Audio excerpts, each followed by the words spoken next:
What's up, hackers? Welcome to TTI Live. My name is Taggart, and as always on Saturdays, we're going to start with the week in cyber news.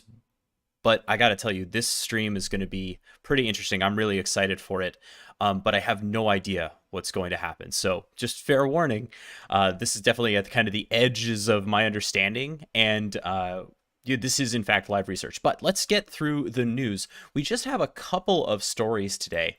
The first is I want to talk a little bit about the ransomware attack against the Des Moines Public School District here in the United States in Des Moines, Iowa. It has not been released as far as I could research what ransomware group is claiming responsibility. I would put my money on Vice Society given their patterns. But that's really not the point. The point isn't to give credit to a specific ransomware gang. It doesn't really matter, right? Criminals are criminals in this particular case, other than understanding their threat patterns. The point is the impact. We talk a little bit about hospitals getting ransomware. Obviously, those are pond scum, anybody who does that. We talk, of course, about big businesses who get ransomware, but public school districts also have been falling victim more and more to ransomware attacks. I think the first big notable one that I can remember was the Baltimore School District. That was a few years ago. And of course, not earlier this year, but last year, in 2022, the Los Angeles Unified School District fell victim, and that was Vice Society. So what's going on here? Of course, much like other industries, public schools, as you might imagine, are understaffed, underfunded, and tend to not attract a whole lot of top-tier cybersecurity talent because they can't pay that level of compensation. And they don't necessarily have the ability to even fund any sorts of hardening projects even if they had somebody who had that talent. And I know that I certainly was in that situation when I was working in education, and all of my IT educator friends would express similar sentiments, I think. What I want to talk about briefly with this one is that this particular incident, I think, did a pretty good job of highlighting and adding another data point to what attackers do to schools when they compromise them. Because it's a little bit different than what seems to be happening with other kinds of organizations. Okay, and maybe that's just because I know more about what goes on inside of schools, but one of the things that I've seen now from a number of school district compromises is that one of the first things to get hit is the SIS, or the Student Information System, or the LMS, the Learning Management System. So let's name some of them by name. We have Blackboard, we have Infinite Campus, we have Haiku, we have Moodle, if you're an open source dork like me. Those are, LMSs. Blackbaud, right, would be another one.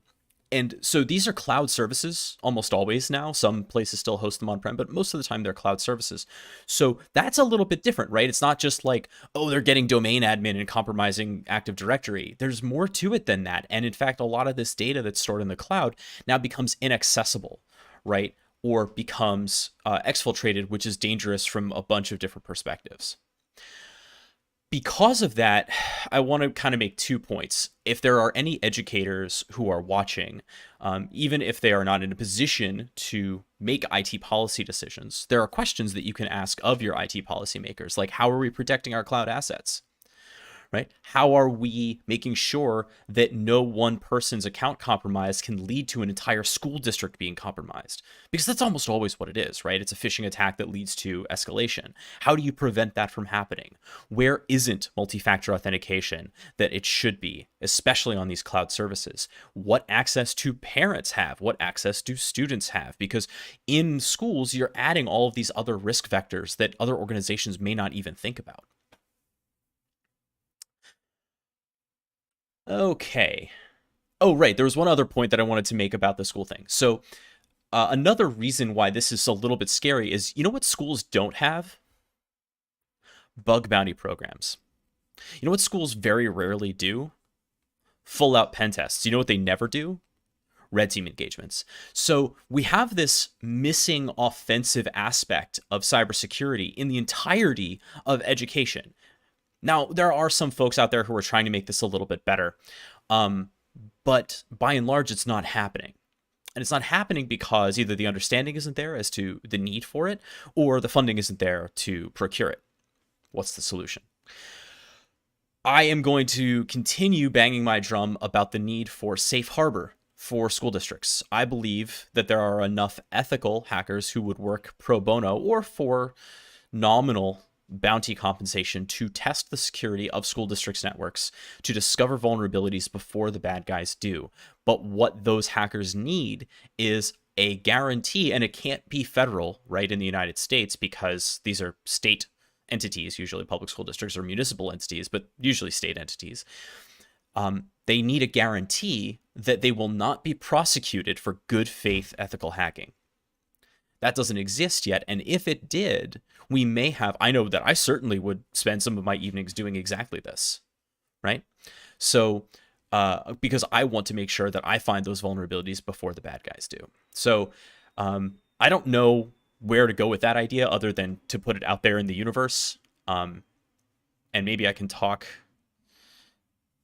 So the difference between schools and hospitals is that hospitals have more regulatory need to have actual pen test work. Like there are compliance things that you have to do to make that happen. And schools do not. So the hospitals are underfunded similarly, but they actually do have some of this going on to a greater degree than K-12 education. But yeah, so maybe I'll write to a legislator about this. Next up, thank you, Kevin Beaumont, for the aptly named and, of course, wonderful paint logo for our latest Microsoft. I don't know what the right word here is. Kerfuffle? Let's go with that. ASRmageddon. So this week, Microsoft released a mistaken attack surface reduction rule. If you're not familiar with ASR, these are extended configurations that allow you to further harden Windows systems, right? And so ASR is really cool, and it allows you to really lock down Windows and add a lot of extra security features to it. But this mistaken rule that was deployed ended up deleting start menu shortcuts, desktop shortcuts, and other kinds of app shortcuts on actual endpoints. And I think they're still rolling it back. They have identified the issue and they're releasing a fix for it. But this is something like if you're using these ASR rules and they get deployed, they just happen, right? And so all of a sudden, people started, especially in the EU, I noticed, started seeing their desktop shortcuts disappear. There's something really wrong. Maybe this is confirmation bias. Maybe I'm paying more attention to it now. But it seems to me that we have had a pattern, a continuing pattern of poor quality assurance on security, not products, but like services from Microsoft, right? That between we have had the RC4 issue with Kerberos. We've had, of course, the proxy not shell vulnerability in Exchange in general, but the proxy not shell patch that didn't actually patch anything because they couldn't understand regular expressions. It just seems like there's something missing here in terms of validation. I don't know if they're rushing too much to ship it out, or what? Did Microsoft do some cutbacks? On the contrary, as far as I understand it, they're hiring like crazy, and they're like one of the only ones that do. Their market cap is as good as it possibly can be. They are situated. Their product diversification is interesting. They are, I think, as well suited to dominate. This is a little bit of, just me looking at business stuff, but they're as well suited to dominate as any of the big entities that I've seen, right? Contrary to what Meta and Google and, all those other companies are doing, Microsoft's actually doing fine. They're even doing better than Apple in some ways, right? Because people aren't buying iPhones as much and they're not paying for those services as much. Whereas Microsoft is diversified enough that they can withstand fluctuations in individual sectors. So anyway, be aware of this ASR thing. If you do use attack surface reduction, I don't know if I'm not as familiar with it because I don't use it on a day-to-day, but there is a reason to deploy this in a test set before deploying it globally, so you catch things like this before they go out to all of your users. Last bit of news. This is, I love when I get to share just cool research and it isn't bad news per se, and this is definitely one of those things. So some cool research has been going on about automotive cybersecurity. And this write-up that I saw from Sam Curry was talking about essentially following on from some work that they did against, from Sam Curry doing work against a specific car and basically asking, could we find those same vulnerabilities in other makes and models? And the answer was yes. So here are the basic finding summaries. I put the link to the full write-up in the chat, but here are the basic takeaways. So if you have a Kia, Honda, Infiniti, Nissan, or Acura that uses a telematics system, so basically, can you download an app to do things like start your car remotely? Fully remote lock, unlock, engine start, engine stop, precision locate, flash headlights, honk vehicles use only the VIN, which is publicly accessible. Fully remote account takeover and PII disclosure via the VIN. Name, phone number, email address, physical address, that's terrifying. Ability to lock users out of remotely managing their vehicle, change ownership, and for Kias, we could remotely access the 360-degree view camera and view live images from the car. Mercedes, access to hundreds of mission-critical internal applications via improperly configured SSO, including GitHub instances, company-wide internal chat. Jenkins, good God, internal cloud deployment. So this was something that they found on the sort of the DevOps side, not in the car. Hyundai and Genesis, fully remote lock, unlock, engine start, engine stop, precision locate, same stuff. BMW, Rolls-Royce, company-wide core SSO vulnerabilities, which allowed us to access any employee application as any employee. Oh my God. Ferrari, full zero interaction account takeover for any Ferrari customer account. Insecure direct object reference to access all Ferrari customer records. Lack of access control, allowing an attacker to create, modify, delete employee back office administrator user accounts. This is terrifying. Spirion, I'm not super familiar with them, but full admin access to admin panels, send arbitrary commands to estimated 15.5 million vehicles.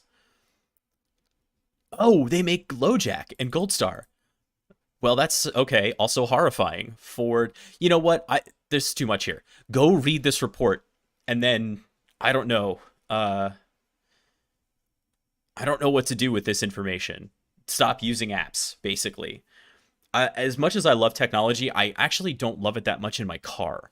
And so I really am very, very skeptical about too much smartness in my car.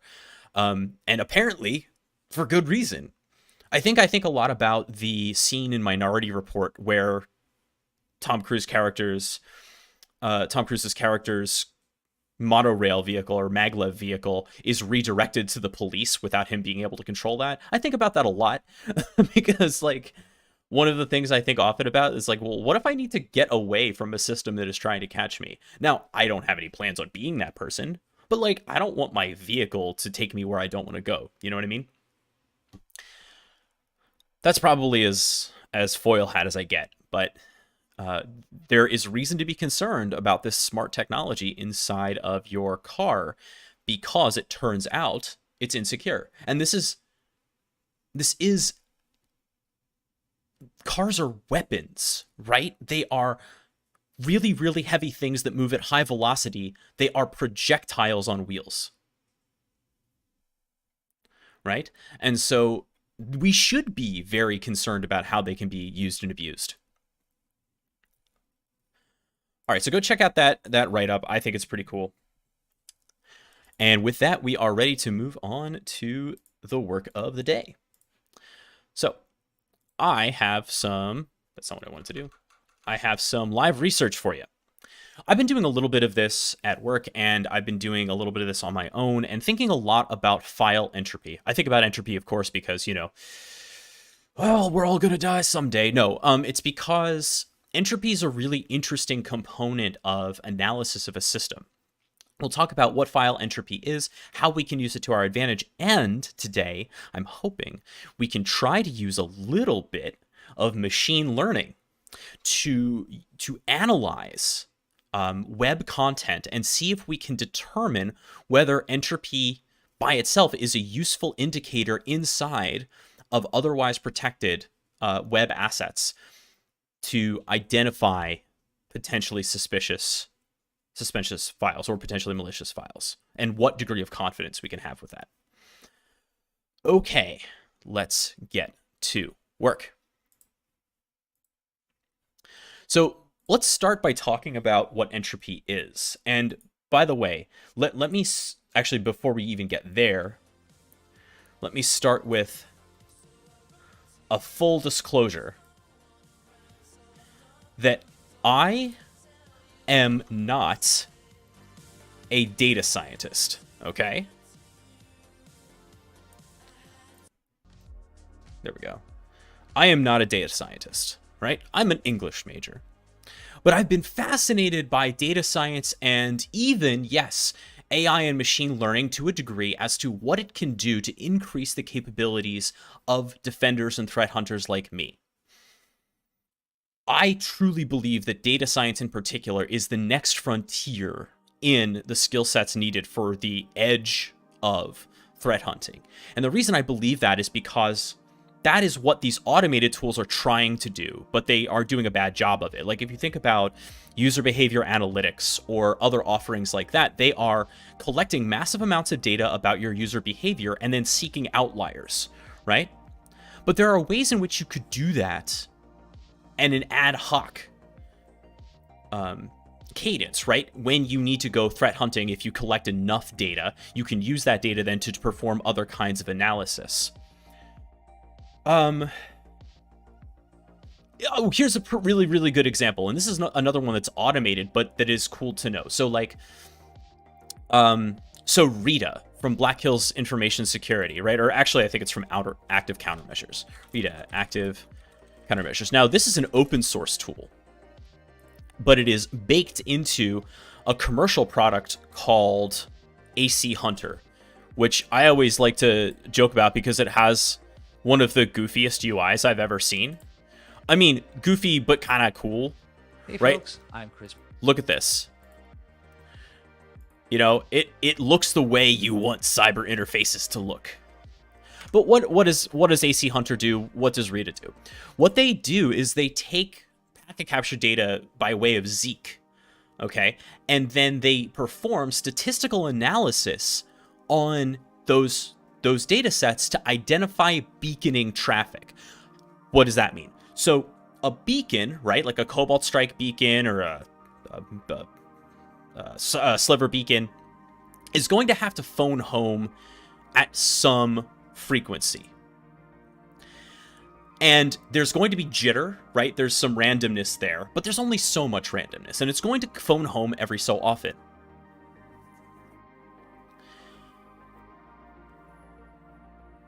Sohail asks, is this not being recorded on YouTube? It is being recorded on YouTube, Sohail, but I am now trying to be in full compliance with the actual Twitch affiliate agreement, which means I need to maintain a 24-hour delay between when it premieres on YouTube and when I go on Twitch. So it is getting recorded on YouTube. You're fine there. It's going to be recorded and it'll be released tomorrow at 10 a.m. Pacific.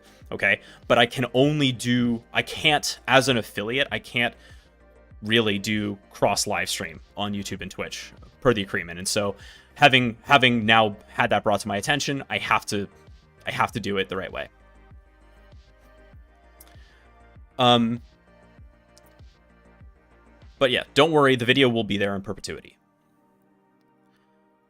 Right, so there's going to be some frequency, and so what Rita does is it uses some threshold to find those jitter frequencies and identifies DNS in particular, but other kinds of traffic to identify potential kinds of beacons in your packet capture data. And it works pretty well. You know, I've done what I can do to reproduce this in Splunk queries, actually. but it's a huge pain. And having a dedicated a dedicated tool is really neat for this. So this is where I believe that statistical analysis as threat hunting is kind of where we can go with it. That's a good example of it. InfoSec Kid says, have actually tried it. That's cool. Yeah, I've tried it too. Active Countermeasures did a CTF a year or so ago where they gave everybody access to the tool for the CTF, and it was really neat. I had a lot of fun with it. Okay, so tools of the trade. What are we doing today? We are talking about file entropy. Now, file entropy is based on what's called Shannon entropy from Claude Shannon, essentially the grandpappy of cryptography. And the simple explanation of entropy is that it's the measurement of randomness or like surprise in a file. And there's a lot going on in this. I'm trash at reading mathematical notation, but essentially what we're talking about is how much variance is there in the kinds of data within a set. So if we think about that in terms of a file, like how many different kinds of characters, right? And how frequently do they show up? So that's kind of a very poor definition because, again, I'm not a mathematician. But a practical demonstration may be the way to go here. I thought Euler was the grandpappy of cryptography. I think I'm going to give it to Claude Shannon. And certainly the grandpappy of information theory.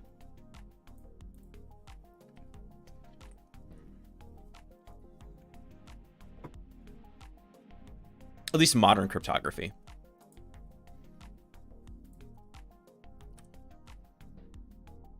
Okay, but yeah, let's see like a quick live demo here, and we'll talk about that in context with what I'm doing. First of all, there's this really nice write-up about this basic idea of threat hunting with file entropy that I found from Practical Security Analysis, and also huge thanks to my Mastodon pals who pointed me in some of these directions, right? So if we look at this chart, this is kind of just a basic idea. So green are benign files across a file system, and red would be malicious files across an infected file system. And what are we looking at? Well, you can see that after a certain level, the entropy scale that we use goes from 0 to 8. And you can see that after a certain level, your benign files start to trail off, and then we're looking at incredible, mostly malicious files, right? And it looks to be around, the flip happens around 7 here. Now, here, something to keep in mind is that this is for all kinds of files, and in particular, file entropy is most commonly used in detecting packed malicious binaries, right? Obfuscated binaries, because they're going to appear more random than regular binaries. Well, we're not going to be doing binaries today. Today, I want to take a look at web shells. And so, making sure that we have our terms defined, a web shell is a tool to give you code execution across a web browser that is uploaded or inserted or otherwise made present on a web server's file system. So generally, you've seen me do this on stream a bunch of times, right? Where you have a vulnerable WordPress server. This is we actually do this in PWST. But you compromise the WordPress server, you inject some code to either add the web shell to an existing PHP file, or you add an uploader, and the uploader then gives you the ability to add arbitrary PHP files to the system. Then you can access those PHP files because the web server is supposed to do that. And then all of a sudden you have yourself remote code execution and uploading capabilities on the web, and through that compromised site. And these are really hard to detect because you might think, oh, we'll just look for new files. Well, content management systems change file dates all the time, right? So that may not be useful. And of course, time stomping, you can change the modified dates on things. So that may not be useful. So how do you detect malicious versus non-malicious web shells? Well, what we're going to do to start our hypothesis here, start our scenario that we're exploring, is we're going to imagine that this is a web application that is otherwise protected by a web application firewall, which you should be doing anyway, right? You should have a web application firewall that can catch the Mickey Mouse stuff, right? People who are going after basic SQL injections, cross-site scripting payloads, all of that is getting sent to your web application, that should be getting caught by a web application firewall and really never touching your web application. Your web app shouldn't, if it's of any scale that you care about, you really shouldn't care about that, or it shouldn't hit that server. The web application firewall can do that job for you. And there are open source WAFs, there are commercial ones, pick your poison. Hey, InfoSec Kid, thank you so much for that Prime sub. So we're going to assume that that's the situation, right? So we have a WAF that's going to catch most of the low-hanging fruit, and certainly the opportunistic people just kind of hammering your public web server, because that's what people do, right? You put a web server on the internet, people are just going to hammer it, right? With whatever they can. Just opportunistic skids are going to send you garbage data. So once that's handled with a web application firewall, the next question is, what gets missed by the WAF? What makes it through? So what makes it through, first of all, is if you have a vulnerability that isn't known, right, in a WordPress plugin or something like that, and we had a bunch of them that just came out, actually. If you have a compromised account, right, basically what that would look like is a legitimate login to a page, and then you're able to upload or modify files. So the next question is, what then is able to be uploaded through the WAF that won't get flagged as malicious? And this is where obfuscated web shells start to come in. Because the more obfuscated and the harder it is to analyze, the WAF might just be like, okay, whatever. Maybe it's a huge image you're uploading, right? And there's not a whole lot that we can do about that. So then, if we're on the file system ourselves, and we can use that obfuscation against the attacker, that's kind of what using file entropy analysis is going to do for us, I hope. Because the more obfuscated you make a web shell, the more entropic it should be. We're not going to get up to the highest levels of entropy here, right? So we're going to, with the ones I was playing with this week, we were kind of kicking around the 5-6 zone. So the question is that distinct enough from other content inside of content management systems like WordPress, Drupal, or Joomla to become apparent during a hunt for highly entropic files in those web directories? So that's the first thing we're going to play with today. So how do we identify file entropy? How do we calculate it? You can write your own algorithm to do this in Python. I don't want to. There are a couple of tools that exist to make this happen. The first one is this tool called Ent, which is actually just available in most Linux repos. You can just download this thing. And it will tell you a whole bunch of statistics about the entropy of a given file. Let's take a look at that right now. So I'm logged into the server that we're going to be using for this today. And I have the zipped files for our CMSs. I haven't unzipped them yet. So let's just use ent against drupal.zip. So what does it tell us? It tells us that optimum compression would reduce the size of this n byte file by 2%. Makes sense because it's already compressed. The chi-square distribution is 1459 and randomly would exceed this value less than 1% at a time. Okay, so like kind of hard to read all of this and get just like a single metric from it. It's really good information, but I need like a number, right? What's my entropy score? So to do that, I found that my friends at Sandfly, who make really cool Linux security tools, by the way, but Sandfly released an open source tool called Sandly-Entropyscan. And this thing is written in Go. Easy to build, though. Just like you download it, you have Golang do Go build, and it makes the binary for you. It's super easy to build. And it gives you the ability to analyze either a file or a directory for specific kinds for specific entropy targets, or just get you all the data. And it will show it to you either in kind of nice text format, or you can output to a CSV. So let me show you what the Sandfly-Entropy looks like for this. So I've already installed this thing, so I have it on my path. And let's go after Drupal.zip again. So file Drupal.zip. Okay, so it gives me the file name, it gives me the path, it gives me the entropy of 7.81. That's pretty high, but compressed files are going to be high. And then it's not an ELF, it's not a Linux executable. Then we get the hashes. That's just a nice creature comfort. I appreciate that. If we pass it the CSV argument, we get it as a CSV pattern, and this is really what I'm going to take advantage of today. Also, I have the ability to do entire directories. Okay, so let's unzip wp.zip. After installing, this is a fresh server.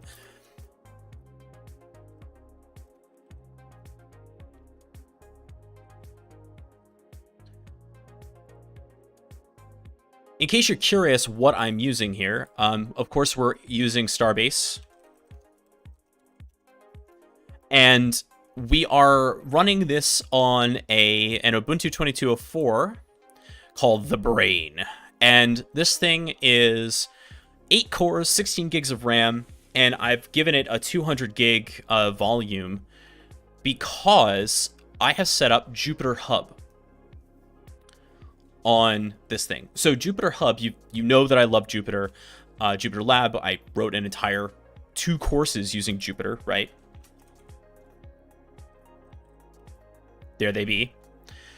But Jupyter Hub is one of the things that I mention at the end of Python for Defenders Part 2, which is if you're ready to go to the next level with your defensive threat hunting process using Jupyter, what do you do next? So Jupyter Hub is a way to host a Jupyter Lab environment for multiple users on a managed web server. So what I've done here is I've set up Jupyter Hub, okay, and I'm logged into this machine over my browser to use its computing power independently, right? So basically, I've just set up this pretty beefy compute machine, and its whole job now is going to be running jobs from Jupyter Notebooks for me. And the reason I wanted to do that is because today, we're not there yet, but later today, we're going to try to do some machine learning, right? We're going to use the scikit-learn library in Python to actually do some machine learning with this, attempt to make predictions about malicious files based on whether, based on the training that we're going to attempt with another data set. Kieran, thank you very much for 10 months. Hope you're doing well. Okay, so I've now unzipped. All right, let's unzip WordPress. All right. And you can see that I'm actually logged into this very directory here in my Jupyter Lab environment. Now we're going to run Sandly-Entropyscan against the WordPress directory and CSV. And what we're going to do is we're going to tee it out to WordPress.csv. And the reason I'm doing this, I want to capture this data. I want to see it happen, but I actually want to capture it to use later in Jupyter. So that's happening now. That didn't actually take too long. All right, so that's cool. Let's do the same thing. Unzip Drupal. Okay. And let's unzip Joomla.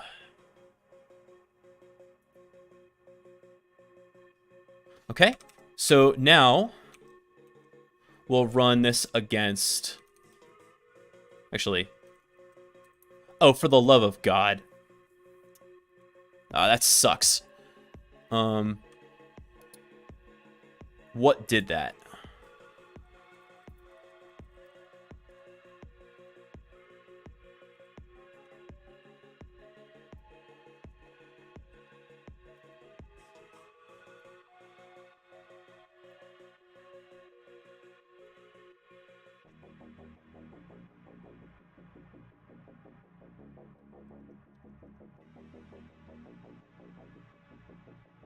Joomla. Joomla did that.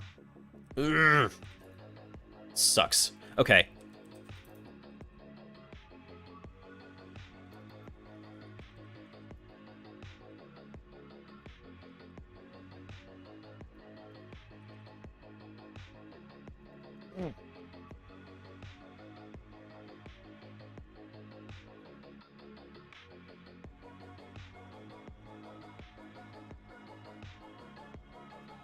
This is why I didn't install fish on this machine. I should have just done it.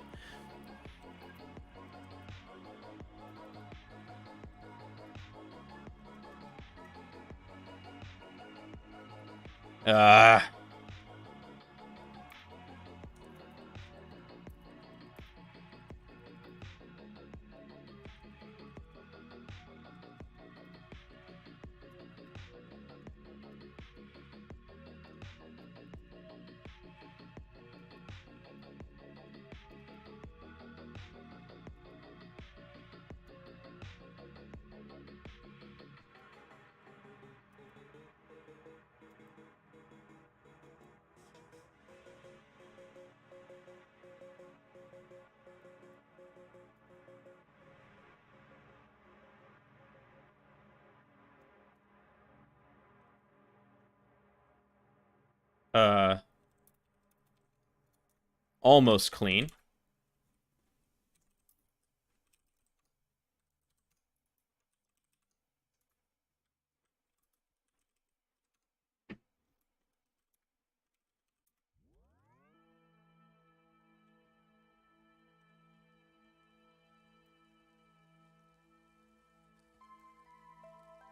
Lovely.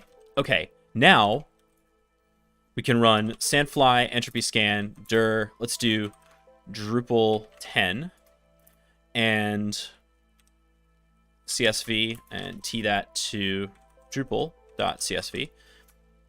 And these are all the latest, by the way.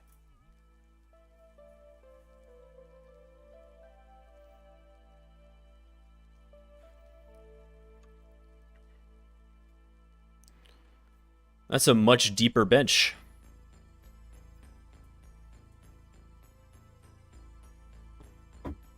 Okay. And then we'll do the same thing for Joomla.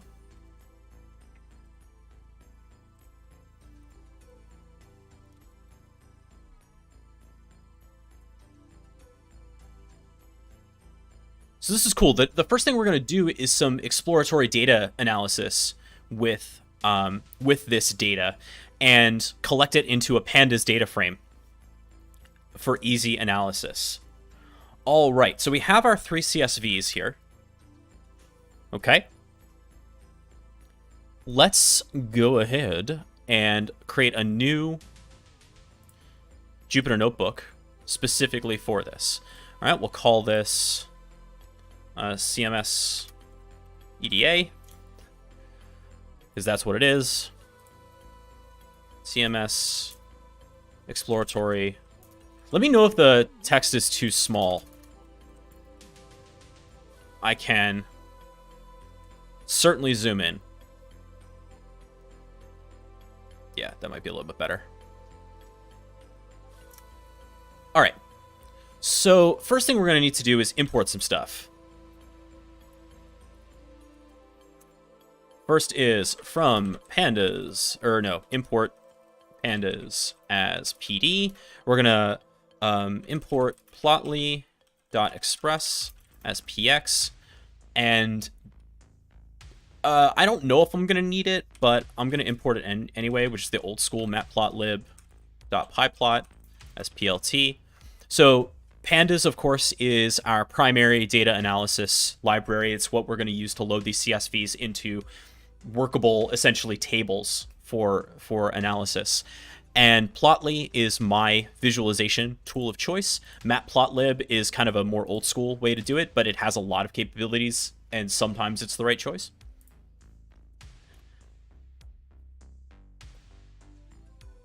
From Matplotlib, import pyplot SPLT. There we go. All right. Now, let's go ahead and...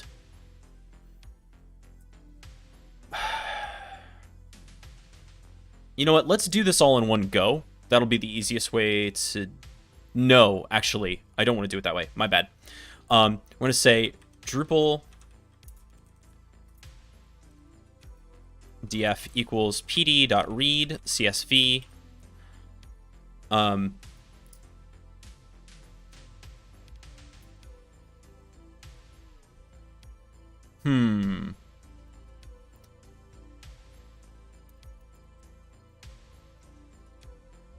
Let me look this up first. So one trick is that this CSV file doesn't have any headers.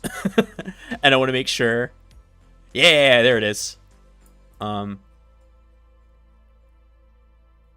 List of column names to use. So we'll use the names option to give it some header names. So what are our header names?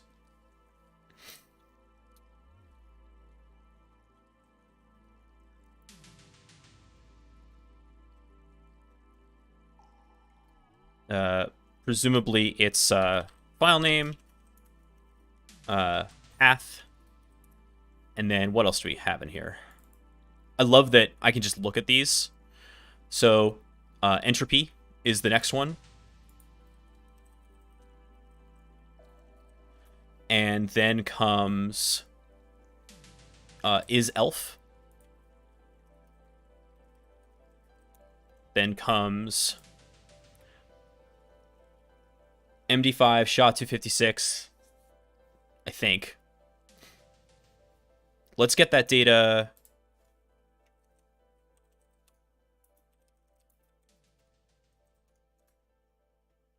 MD5 SHA-1, SHA-256, SHA-512. Okay, so those are the rest of our headers. MD5, SHA-1, which is fully retired now, SHA-256, and SHA-512. Those are our headers. All right. Awesome. Now we can do Drupal df equals pd.read CSV, and we'll give it Drupal.csv, and then names equals header names. Let's just make sure that works.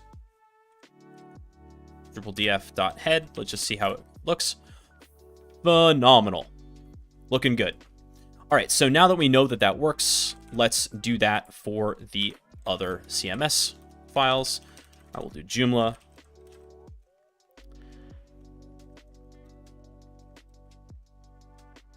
I don't know why I can't spell Joomla today. And WordPress.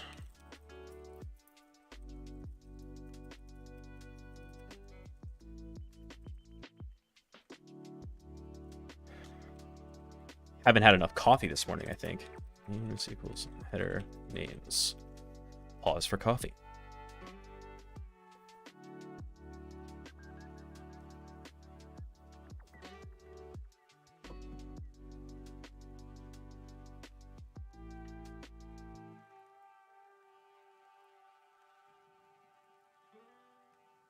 And fix the focus on my camera.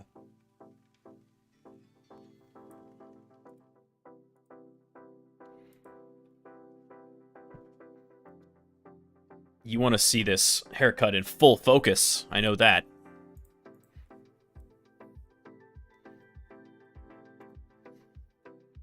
I know my mom does. I know she's watching, and I know I'm going to get a message later about the haircut. Okay, so with each of these, now that we've added them, I need to identify what CMS they're coming from, because I'm going to concatenate these into a single data frame. To do that, I'm going to... essentially for each one of these. It's a haircut you can set to watch you. I wasn't really going for the Johnny Unitas, Chad. I was going for the I did it myself.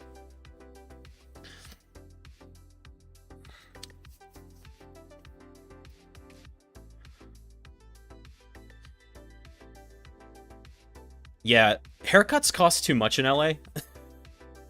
Especially dudes' haircuts, they're not worth it. They're just not worth it.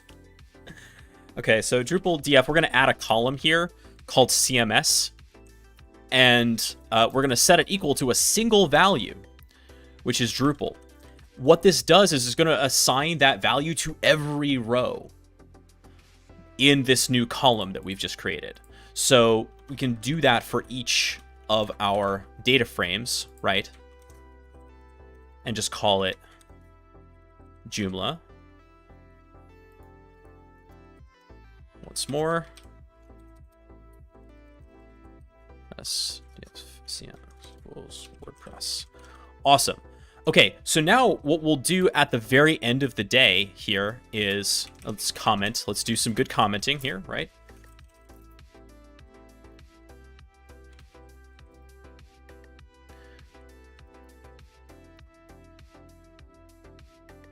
And then at the end of all of this, we will say, create the main data frame. So our DF, this is usually how I name the main data frame, because why make it harder? it's our primary source of data for this. So it's going to be pd.concat. And what concat does is it takes a list of data frames and smushes them together. And so we will give it the Drupal DF, the Joomla DF, and the WordPress DF. And that will be our new data frame. Dang it. What'd I do wrong?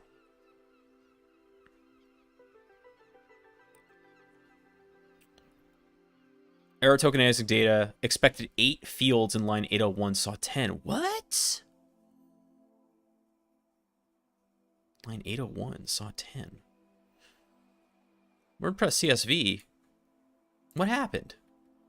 Line 801. Oh no! That's weird. So this happens, right? Sometimes you gotta clean data. It looks like there was some offset here. I don't know what happened, but we're gonna go fix it. With the power of Vim, which I can actually do right from here.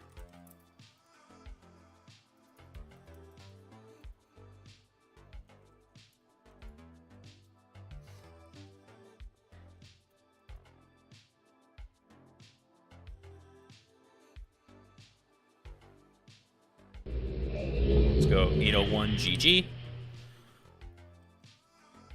Boy, that's weird.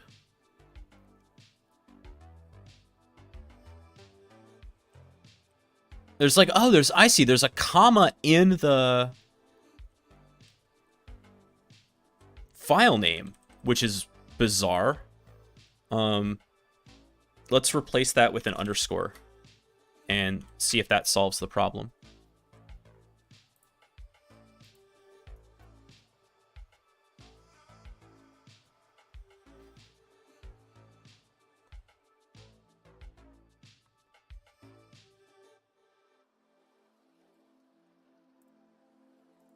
But I just fixed it. Oh, no, I didn't.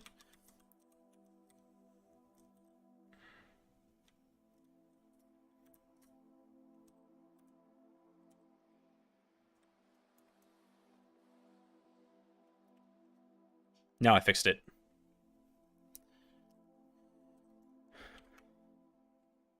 I had to change that in 2 places. That's fast. I'm glad I did this. Now, of course, I named this thing the brain, which implies that I need to have another server called Pinky, which I haven't done yet.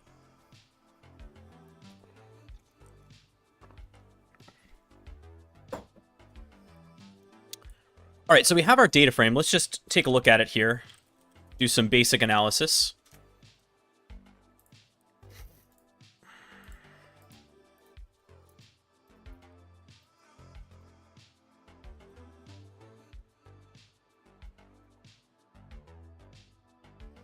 All right, so the first thing we'll do is df.shape. So we have 30,000 rows across 9 columns, but only really one of which we care about, because we're really caring about the entropy score, right? Now, if we do df.columns, it'll tell us what kind of things there are. Sorry, df.info. This tells us what kind of thing each column is. So we have a file name, which is, it's a string. Entropy happily has been converted to a float for us. We don't have to do that conversion. That's great news, right? Because then we can do math with it, which is what we want to do. And of course we have an is_elf, which is bool. That doesn't really help us at all. And so if we wanted to, we could drop these other columns, the MD5, SHA1, SHA, they're not useful for us in any meaningful way. So we could do that. We could do df.drop and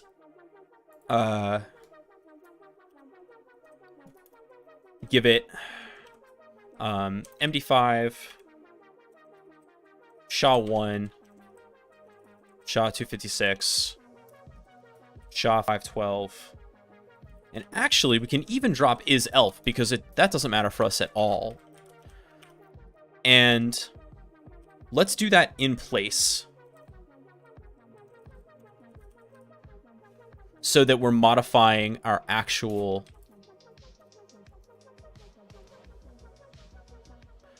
axis equals 1. There we go. So now if we do df.info,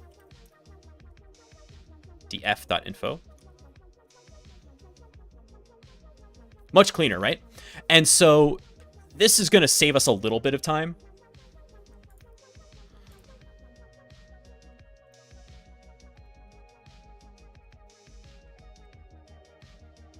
Something I like to do, remove unnecessary columns. And when we get to the machine learning part of this, that actually super matters, right? Because if you have columns in your data set and you're using them for your training and they are either like unuseful or in fact detrimental, right? You can really mess with your results. So df.drop is something to get used to. Only work with the file that the data that you need. Hey Wusa, good to see you. Peter Mesley, thank you so much for the follow. All right, so we have our data frame.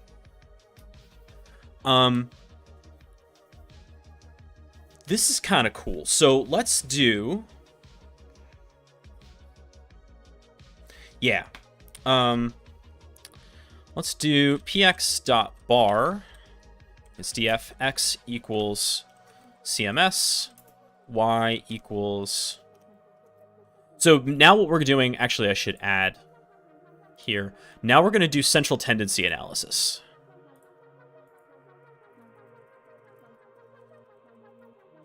Which is just a fancy way of saying mean, median, and mode. Or in this case, mean and median, right? So we're going to px.bar. We can do this both in a tabular manner and a graphical manner. And we will do both. The y equals entropy, in this case. And the group mode is going to be mean, which I think is a thing I can do, right?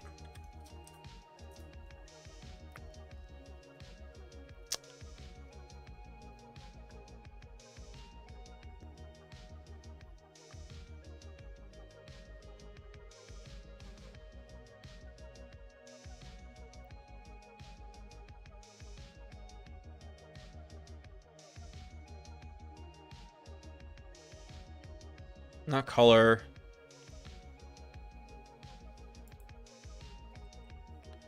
Well, fine. I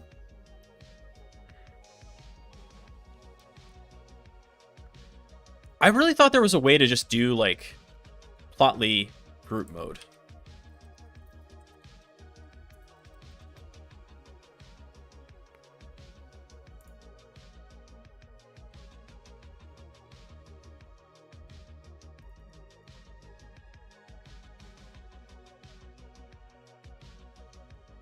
That's true. That's I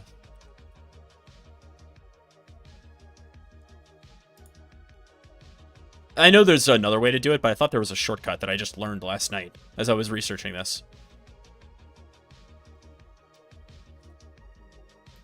Whatever. We'll do it the way that I know how to do it, which is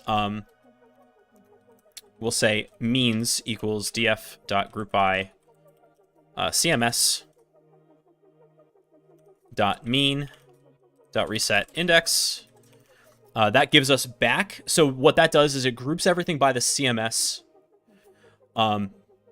column, and then because that then becomes the index, which everything is mapped by, we reset it to get that column back. I'll break that down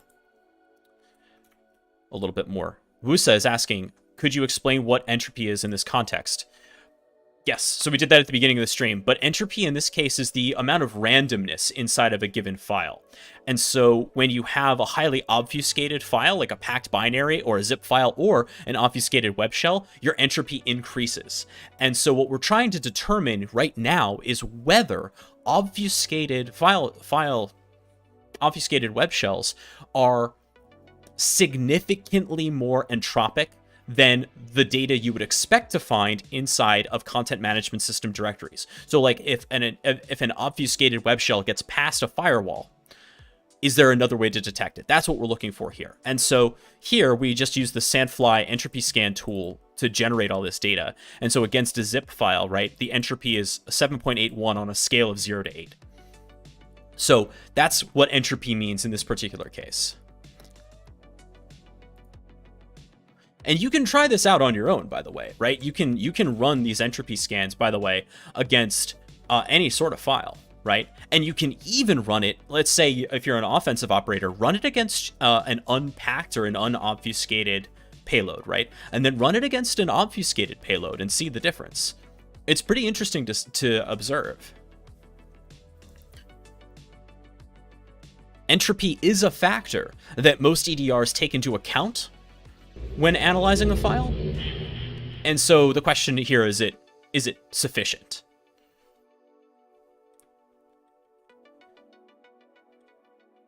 MNO Ayub, I'm sorry if I'm mispronouncing that, but thank you so much for the follow. Okay, so let's talk about what we're doing with this group by here. If we look at the head, the first 5 rows of our data frame, what do we have? We have a file name, we have a path, we have the entropy score, and we have the CMS that it's coming from. Notice that it also has this integer column that doesn't have a label up here. That's the data frame's index. The index is the way that Pandas keeps track of your rows.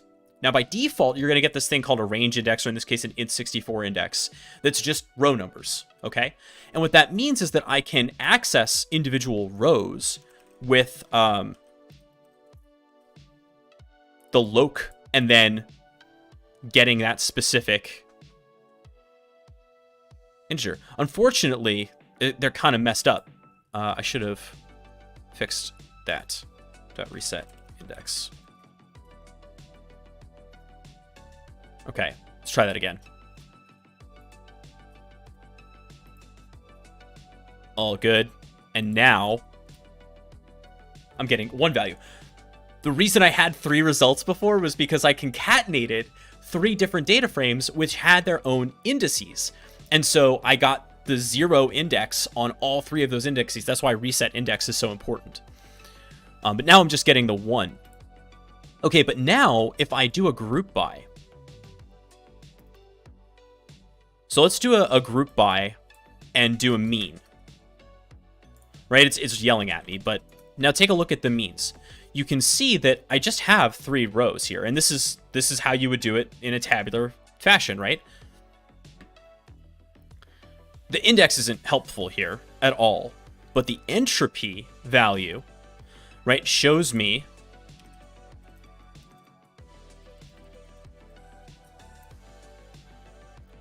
.75, 5.1. That's so... Look how close Joomla and WordPress are. 4.75, 5.1. That's really cool. Now, let's do medians. Same way.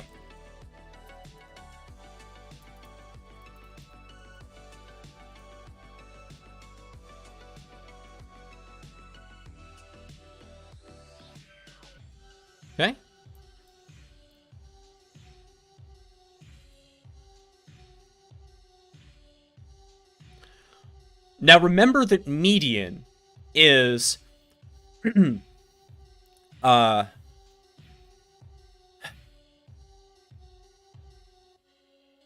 do I want to say this?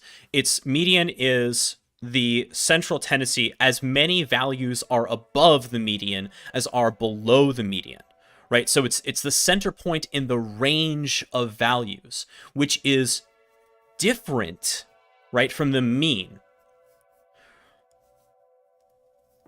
Right, because a mean can be very, very easily influenced by extreme outliers, right? But a median, not so much, because that extreme outlier is only one value that is on either side of the median, right? So both are useful, but they have slightly different meanings.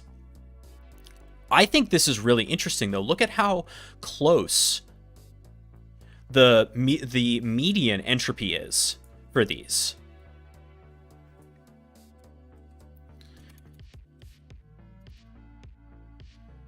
Now, we can also do some ranges here. So the plotly histogram might be a cool one to do. So our x is going to be the data frame, the x is going to be the CMS, and the y is going to be entropy. Let's see how that goes.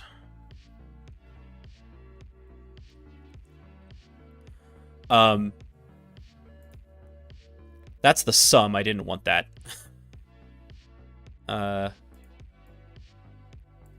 Seriously? Bar mode.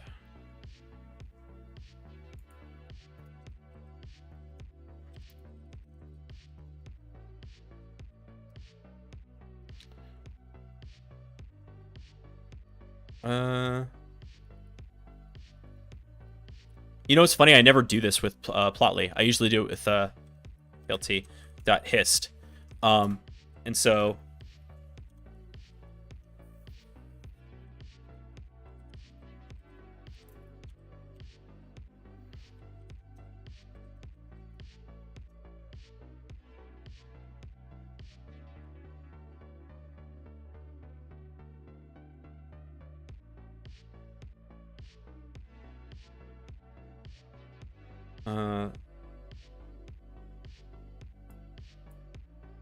oh, fine.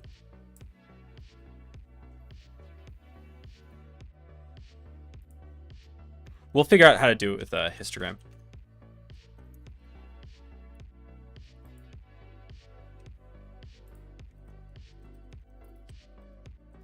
We shouldn't have, with a histogram, we shouldn't have to do... Oh, we just give the X. Ah, right. Of course, because it's a histogram. Sorry, it's been a second since I've had to do this. Histogram. DF. Wait, no. Because I still want...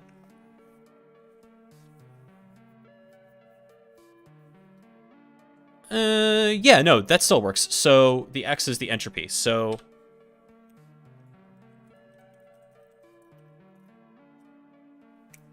There it is. Okay, so... if we wanted to split that up by CMS, we could do so. Right, so we could say... We could add multiple plots here, but the easiest way probably is to do this as one. So title equals WordPress entropy spread here. And we will use the df, where the df.cms equals WordPress, which is how we can filter for this thing. That's much nicer. So look at this. This is a really nice display of what we're looking at here. So you can see that we really do live around the median, right?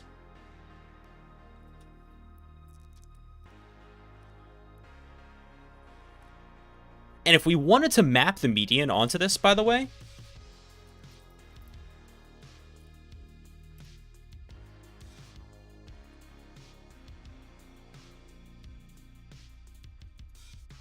we could add a V-line to it, which the X would be the same thing.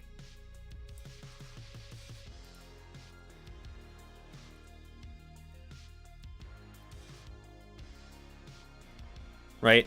And the Y would be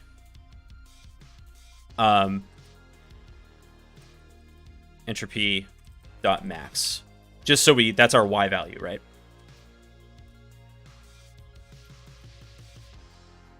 What did I do wrong?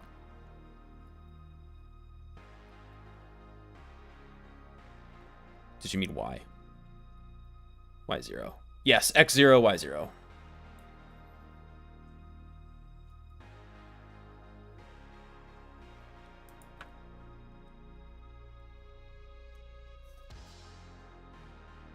Ha!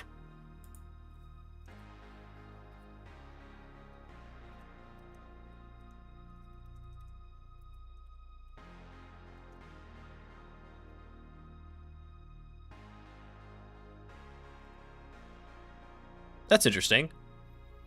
Let's call it 650. I don't know why that went off.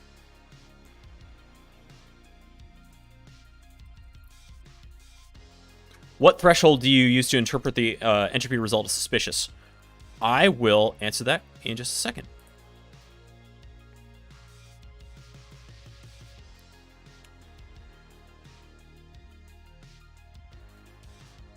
X.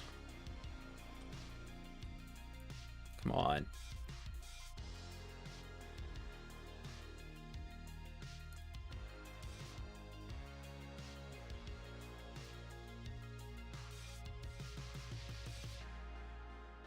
X equals change point, line width, line dash. So weird.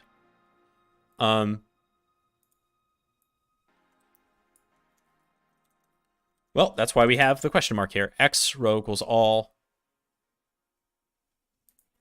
Oh, can we just not give it a Y?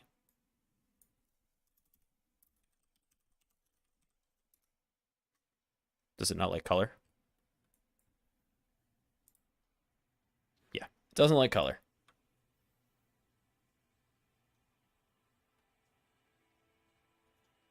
Fill color.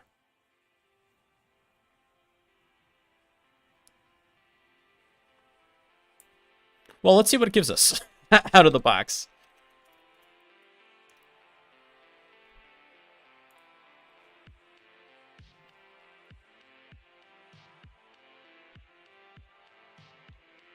Okay. We can clean that up. But so the point was to draw the median on here, or the mean. And let's compare that to the median, right?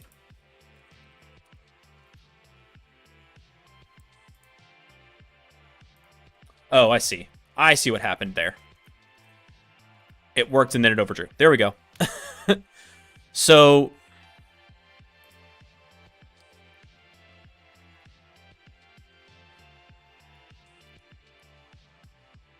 notice how the median and mean are slightly off, right? And this, by the way, I haven't labeled them, but which one is the mean and which one is the median? Can you tell?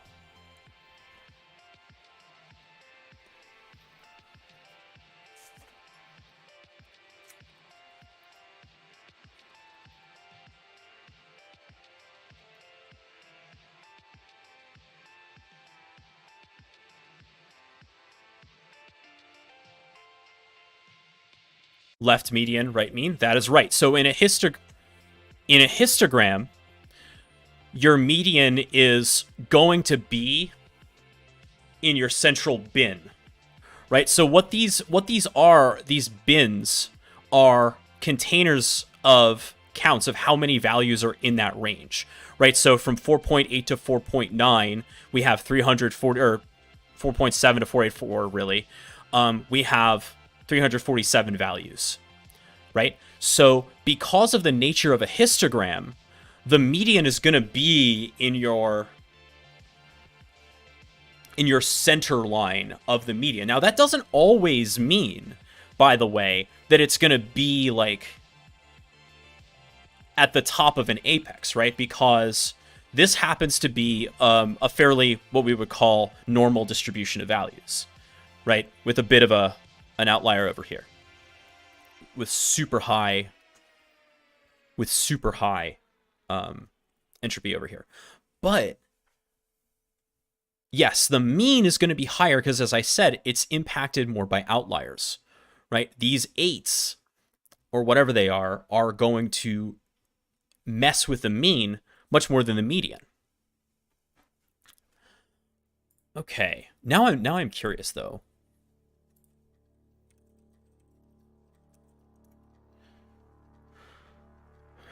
Annotation.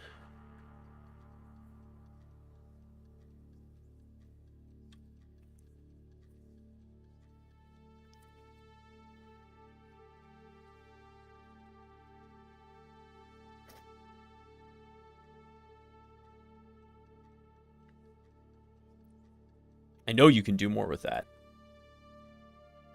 The Plotly documentation kind of sucks.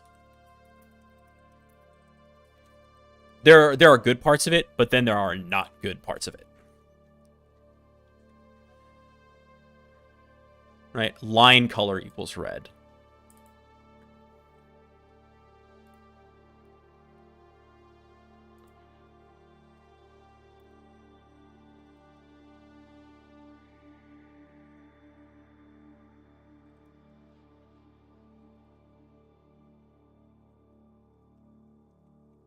Let's put all of this inside of single cell.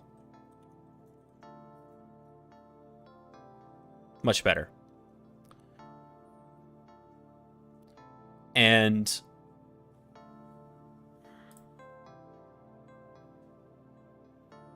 can we label them?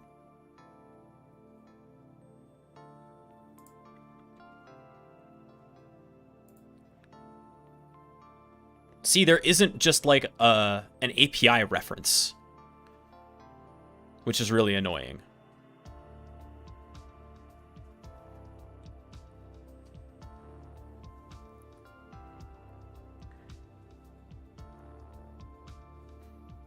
For Plotly.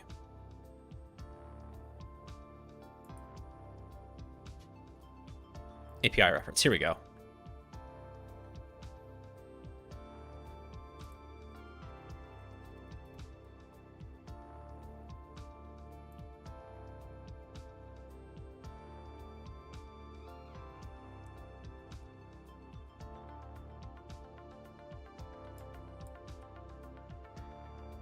Dictor Plotly graph.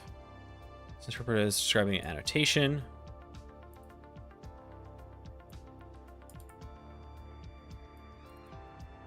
So if we wanted to add annotations, I'm just trying to learn how to do this a little bit better.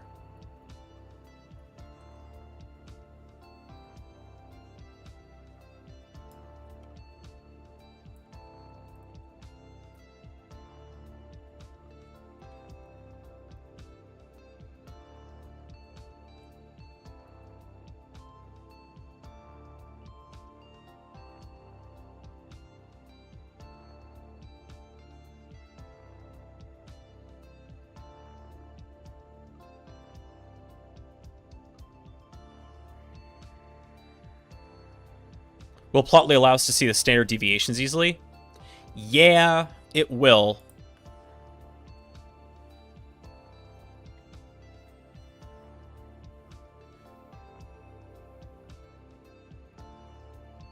We can map that a couple of different ways. Not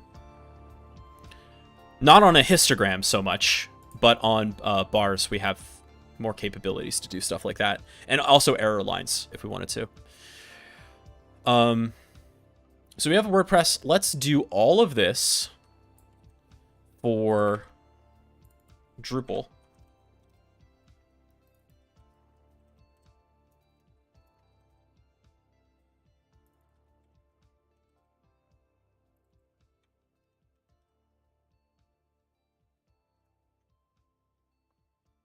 That's way different. Right? Look at that. First of all, the bins are completely different. There are way more files in Drupal than there are in WordPress.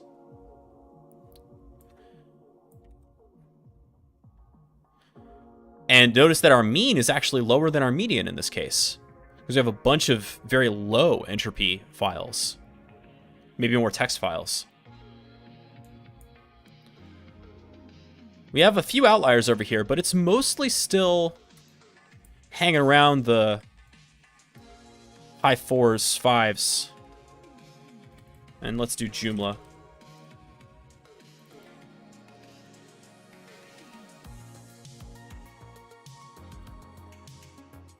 I know this isn't like, you know, we're going after, you know, we're getting shells or anything, but this is the work that is necessary to understand how detections and threat hunting really can be effective at this next level.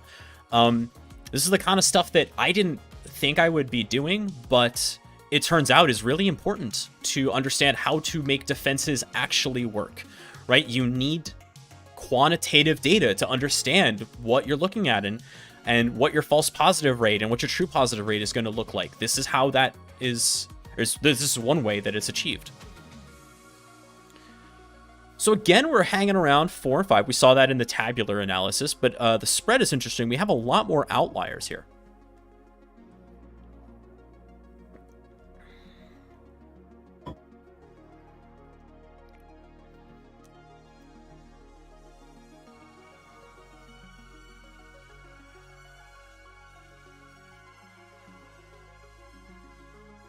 So we have 4, we have 9. So now we plainly have this range of outliers, right? And we have a few that are in the 7s and 6s. They exist. Now, let's learn about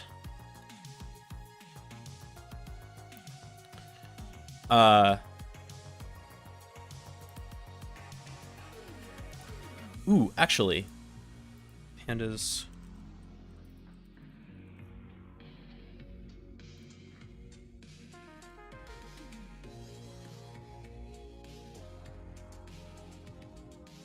I want to see the aggregators. Can I aggregate by standard deviation? That would be so cool. Yes! Okay. That's how we're going to do that.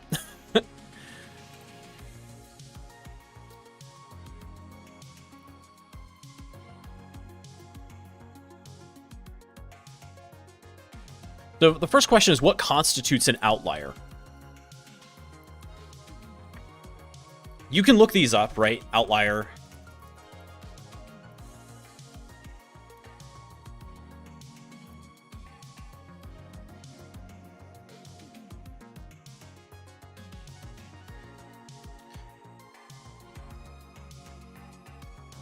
It's a little fuzzy.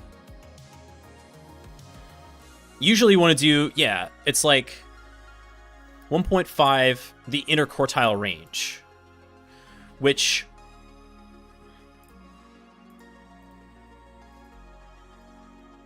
it's something like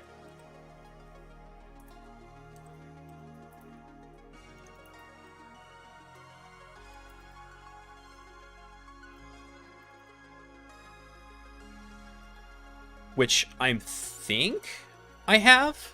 Whoa, whoops. Let's see. df.entropy. I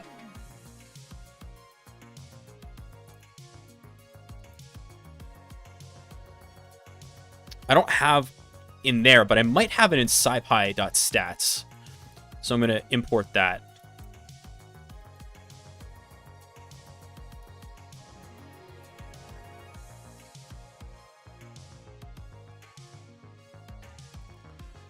Or NumPy. I might have it in one of those.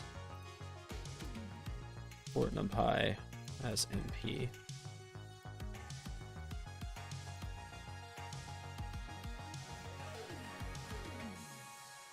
I love these libraries!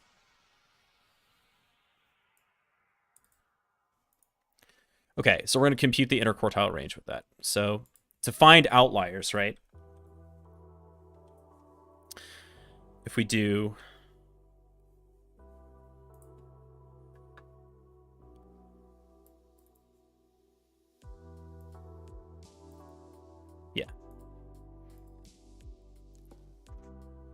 so we'll say Drupal IQR equals stats dot IQR for df.cms equals Drupal dot entropy.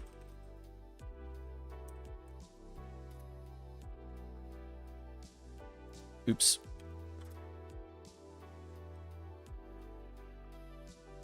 Awesome. And we'll do that for WordPress and Joomla. All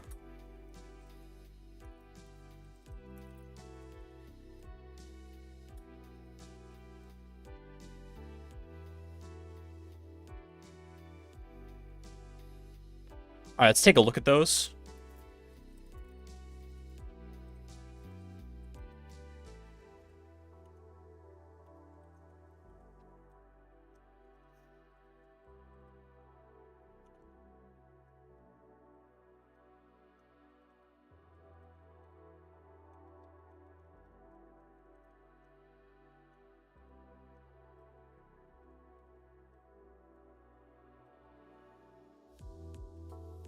I'm trying to do this in such a way that this thing is somewhat self-documenting after the fact. So now I'm using format strings.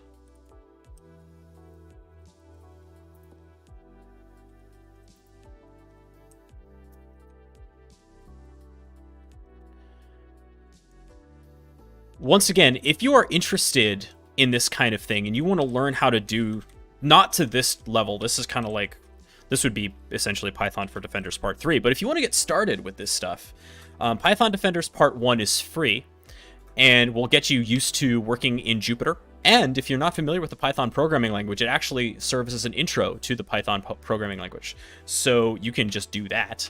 And then if you're interested in getting into some of the statistical analysis that we're doing today, and certainly making graphs and analyzing files for defense, then PFD2, Python for Defenders Part 2, is where you want to be. I've been doing this kind of stuff for a while, and I am really passionate about it. It's where as I said, it's where I think the next... I believe that this skill set is going to become more and more required for advanced defenders. As the automated tools get better, and they are getting better, right? We like to complain about them, but they are getting better. As they get better, it's this stuff that can't be automated that you're going to have to know how to do. That's what the humans are going to have to be able to do.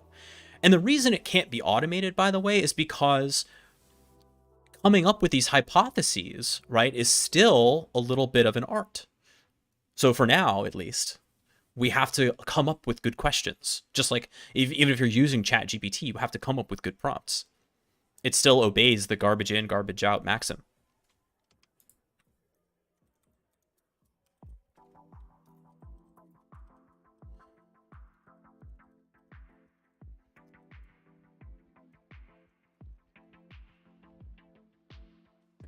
Okay. It's our interquartile range.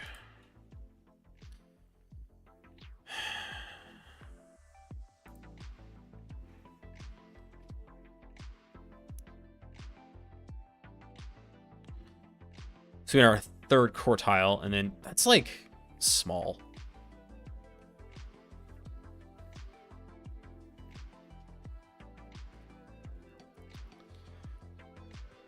So if we want to look at our, so to do this, we would say,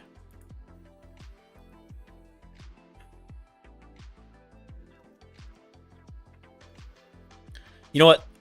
I'm getting tired of slicing this every time. So we'll say,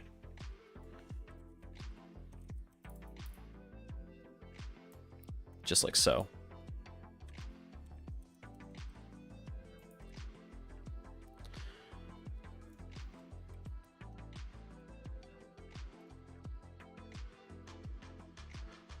This was getting annoying.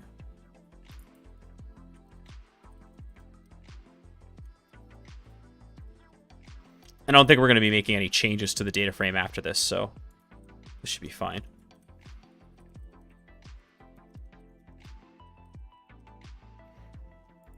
Okay. So that cleans up the code a little bit, right?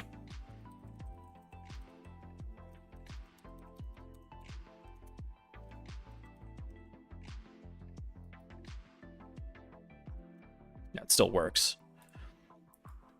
And in fact, I want to make that a separate cell. I like to separate my concerns as much as I can.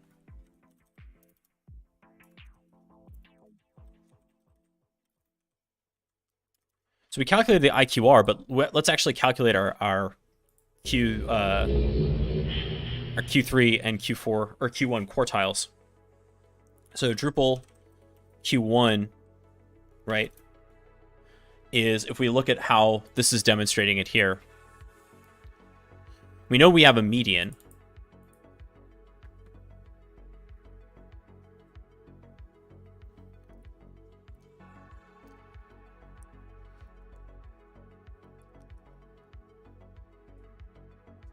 Number in the third place, which is 5.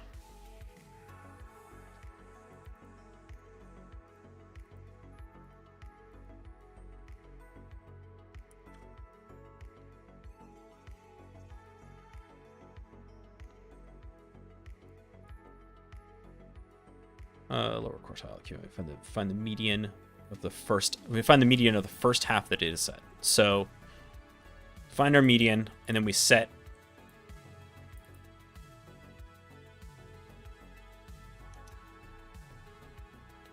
it's 5.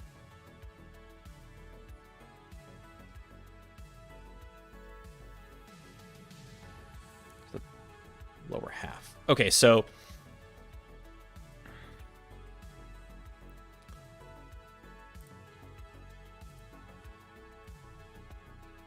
we can do this as a one-liner, by the way.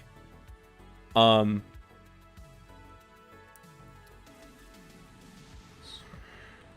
see. Drupal.entropy.values.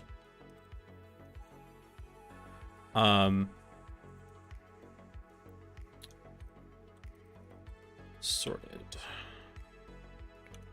.values. And then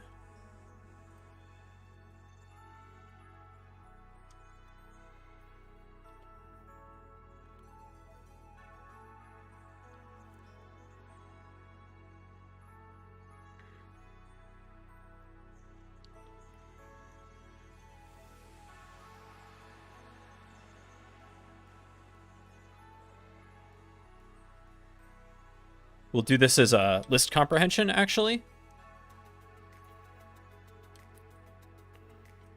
Should work.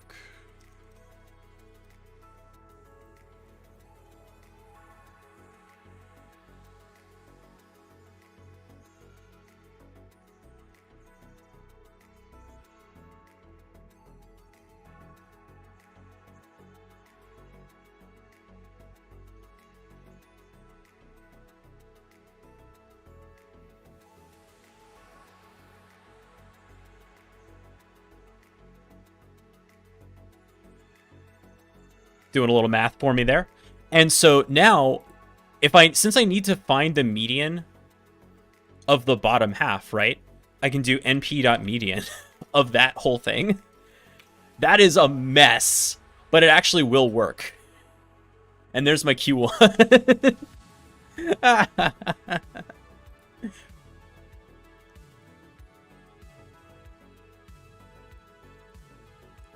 wonder if there's an easier way to do that. That's so funny. Okay. And then we'll do the same thing for Q3 and kick it to the other side.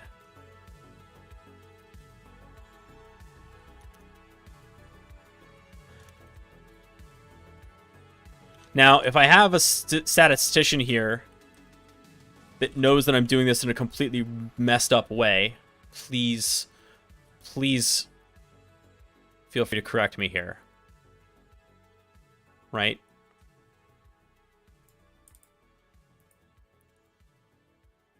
think I like this though. So it's going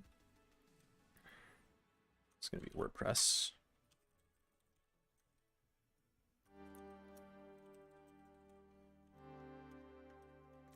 By the way, if anyone's looking at this and saying, this is too much math for me, I was a truly awful math student. I'm not going to say that I was bad at math, but I certainly performed poorly at math when I was in school. For a number of reasons. One of which I think was that developmentally, just like my quantitative reasoning didn't kick in at the right time. But I also think it was because I was not able to process mathematical notation as a language. I experienced the world as language, right? And so math notation was never fully explained to me, and I never was able to speak it cleanly or fluently. Consequently, I did very poorly on math. Oh, and let's also add to the fact that I was getting graded on by hand computation, and my handwriting would sometimes make me get the wrong answers. All really dumb parts of math education, but my point is that I was very, very poor as a math student all through middle school and high school. And I internalized that I was bad at math. It turns out that's not true. And I think it's not true for a lot more people than we think.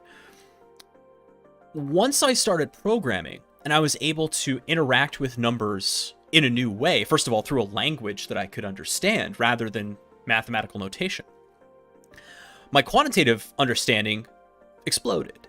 I was able to grasp these concepts because I wasn't struggling through a language I couldn't comprehend, and I also wasn't struggling through my own arithmetic. You can be good at math and have terrible mental math, right? That's a totally different skill. Like, doing in your head or by hand arithmetic is equivalent to spelling in writing, right? You can be F. Scott Fitzgerald, who wrote The Great Gatsby, right? That book would have never been published without the editor that fixed all of the spelling mistakes that Fitzgerald was making, because he was half in the bag while he was writing it the whole time anyway. But regardless, like, being a wonderful writer has nothing to do with spelling. And I believe that being a competent mathematician or understanding math is really not that closely correlated with arithmetic, especially at the higher levels. So if you're looking at this, what I'm trying to say is, if you're looking at this and you're like, this is too much math for me, I understand that. I understand that feeling of being afraid of numbers and even thinking I could never do this because of my experiences in school. But I'm here to tell you that there's more than one way to experience quantitative reasoning and exploring numbers.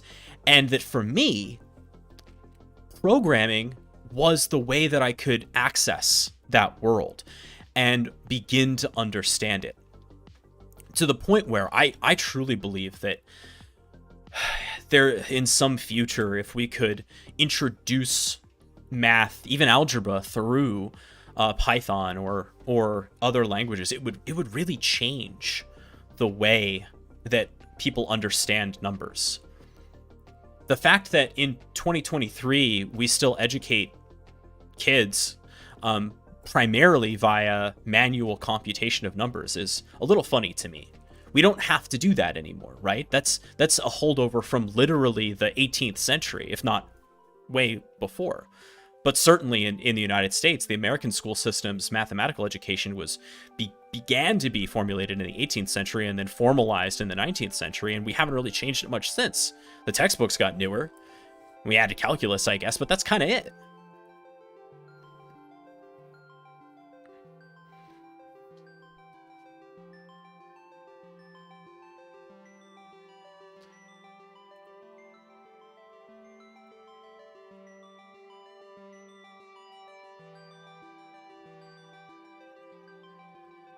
Let's just finish changing these up here to get our Q1s and Q3s.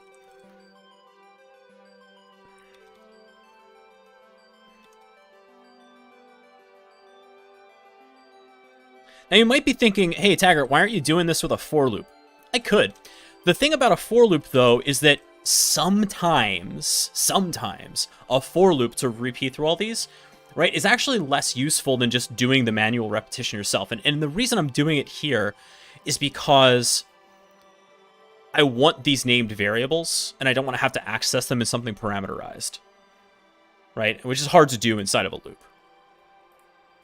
It's not impossible, but, you know, I would prefer not to. And also, I tend to obey by the rule of threes, right? So if I have to repeat something more than 3 times, then I will start parameterizing it and doing loops, things like that. All right, so this looks pretty good. Okay. So now we can print out all of this. Drupal Q1.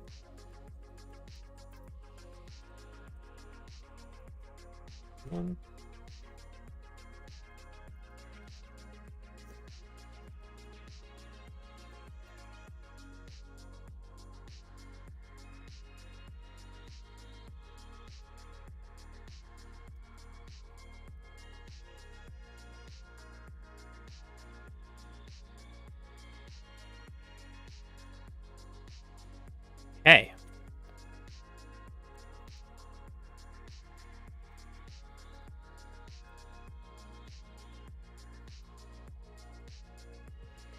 I do wish that there was like a select all. Like a control D sort of situation. But I'll live with it.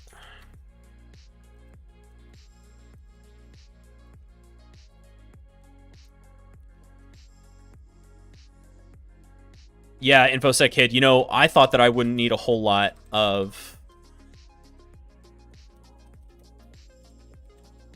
math when I grew up, and I was dead wrong too. And I have to tell you, I don't know if anything drove that home quite as effectively as the Pando. If you weren't statistically literate, then you had a lot of bad takes about COVID-19.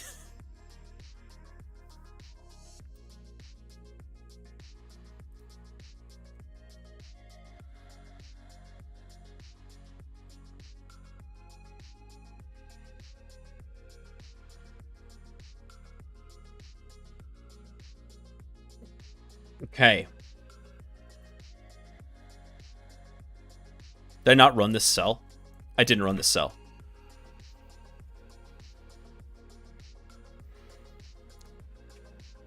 Go get a sandwich while it does all this math. Just look at the CPU here. It's not even using that much.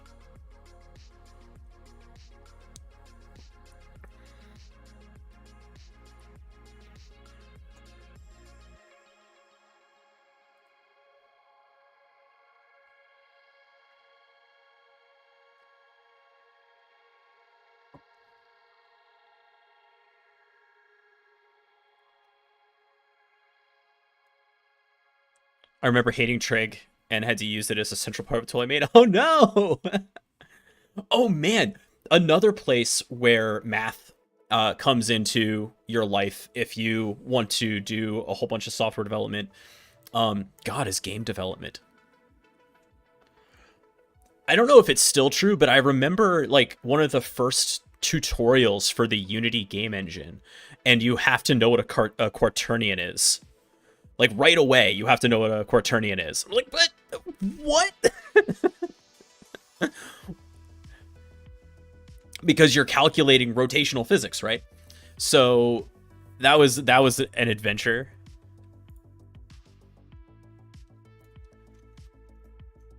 Nice.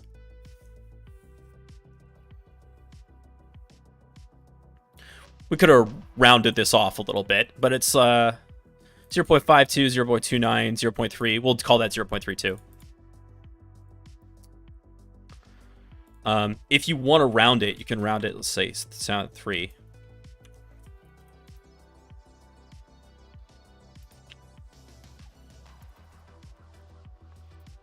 There we go. And then the way that changes up, right? So it might be a way to go here.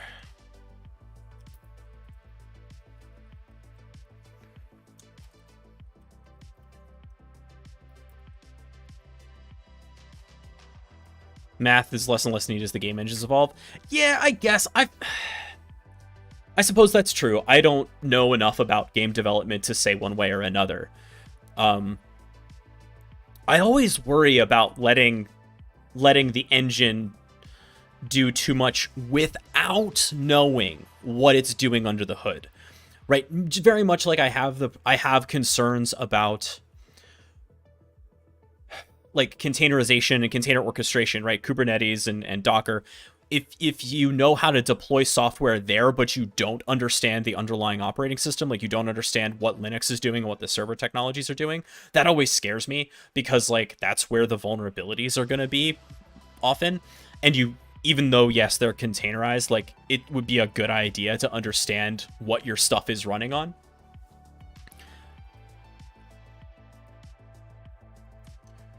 Much cleaner. Okay, so cool. So what we now know is that our interquartile range is 0.32. And we know that Q1 is at 462. And our Q3 is 492. So if we want to look for outliers, right?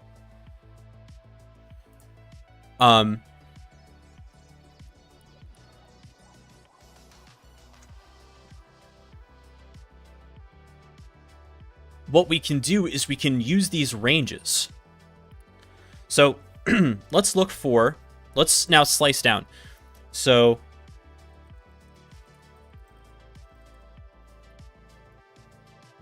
let's do Drupal outliers high equals Drupal where the Drupal.entropy is greater than or equal to, and now we're going to have to do a little bit of math here. So again, it's 1.5 times so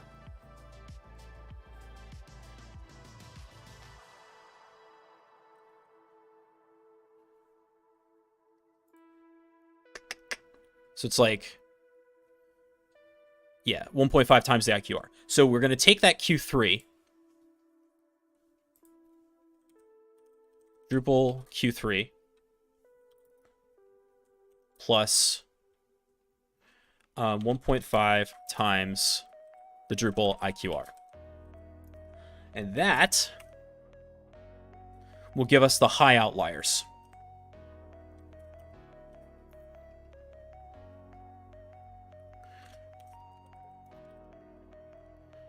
And our outliers low is similar. It's the Q1, what is it, like minus, right? Less than, minus.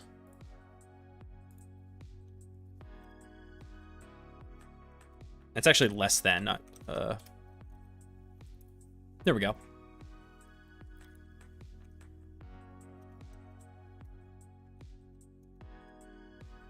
And so now we're just gonna do that for WordPress and Joomla.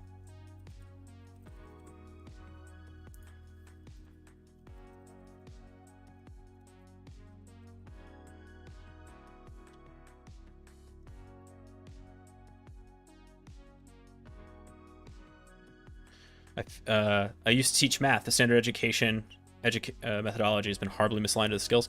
Oh, it's so bad, and it's so misaligned to what students need, you know. But you know, it's not just it's so systemic, because it's not like the teachers are getting any better education on it as well, right? Like, you can count the number of math teachers who are competent programmers is exceedingly low. And that's dangerous, I think, in 2023. I don't think we have the right skills in the classrooms. It used to drive me crazy. I used to try to teach math teachers how to do Python with middling success. I think it's crazy that you can get out of a teacher prep program without having to do it. On line 2 of the current cell. Press. WordPress. Thank you. Good eye, Wissa.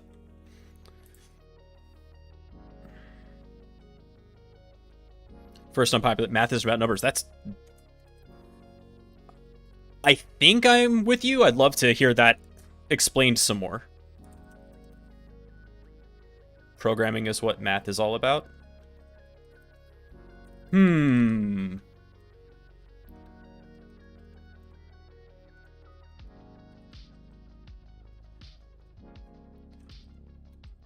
For me,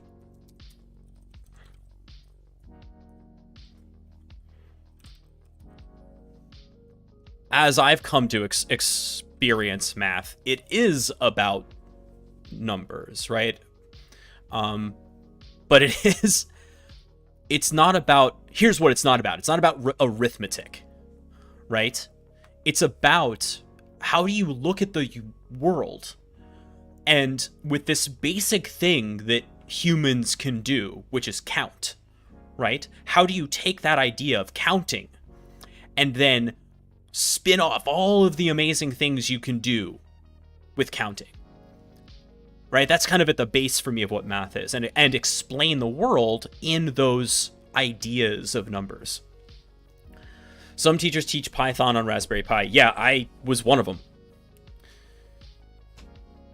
There aren't as many Raspberry Pis out there as there need to be. And also, that's not like...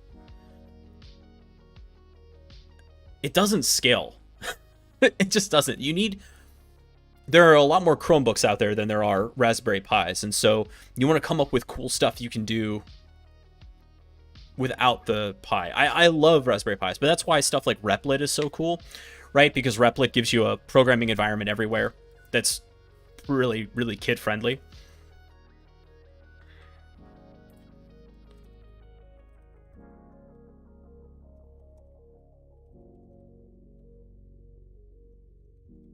Mathematics is structure and patterns of systems. Numbers are one such system. Okay, I can get there.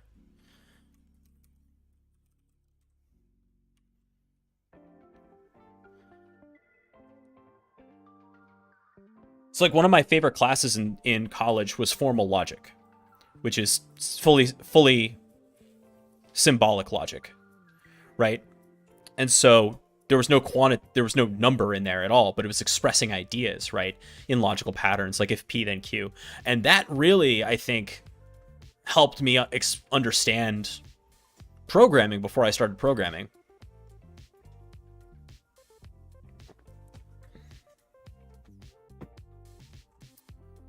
All right, so we've got our outliers here.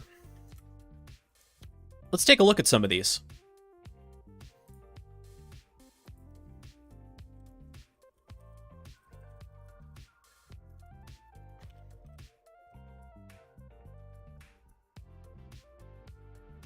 Why can't I type the D key?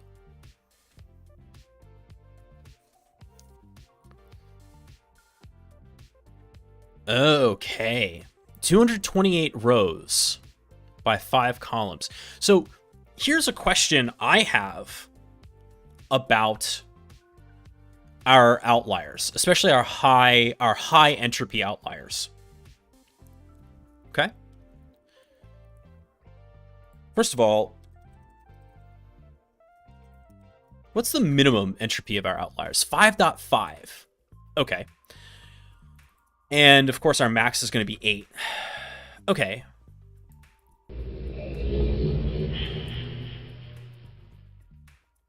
Complex Sweat TV, thank you so much for the follow. Or SWE maybe for software engineer. I can't tell if you're an aerobics channel or if you're a coding channel. Either way, you're very welcome. So, okay, so here's my next question, right? We're talking about web shells. Let's zoom out of the like stats stuff here. Let's get back to what we're talking about. We're talking about web shells, obfuscated web shells, and specifically the 3 content management systems that I'm looking at here are PHP. Oh, Sweden. Well, you're very welcome. Glad to have you with us.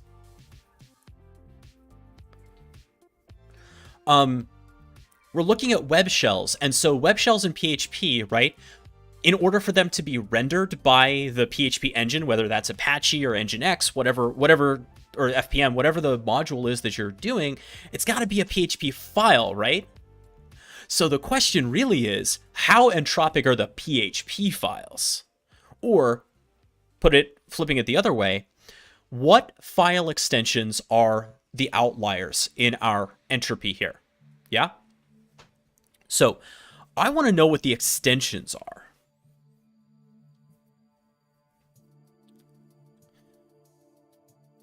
And in fact, I'm going to go all the way back up to my data frame here.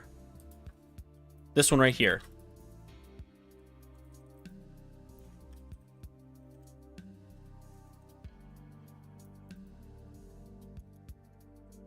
To get this data so that it's in all of my data moving forward. And I'll rerun all the cells. That might take a minute, but it's fine. So df.extension, or df extension, like so.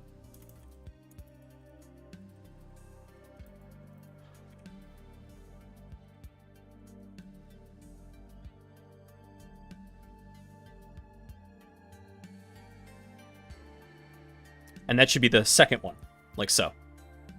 That's not going to work. df.filename.apply. Now we got to do it like this. Apply.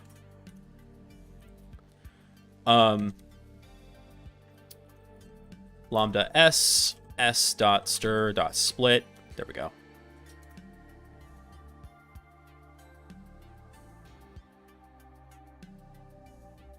Stir object. Oh, it just is a stir. Great. Now what?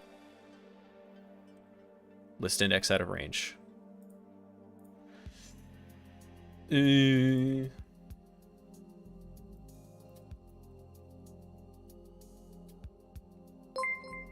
Whoa! Hey, Theo, thank you so much for the raid.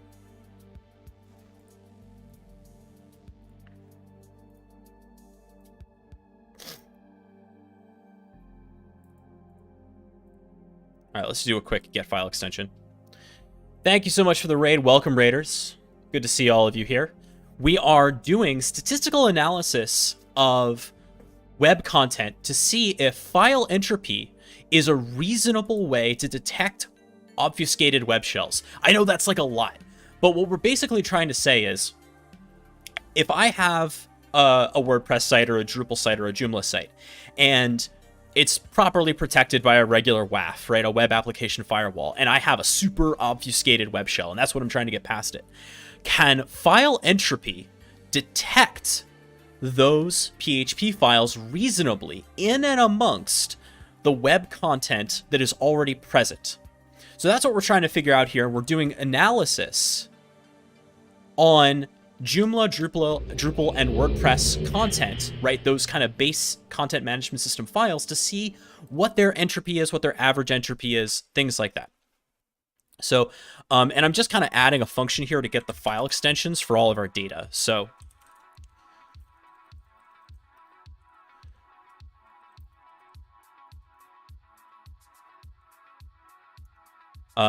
we'll say try return. This is very simple, but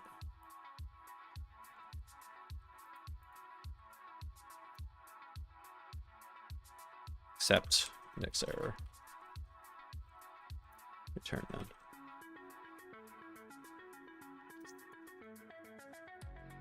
We'll make it a string. Awesome. Okay, so now we'll apply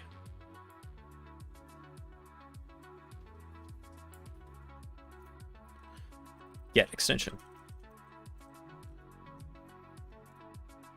Oh, come on. S is not defined.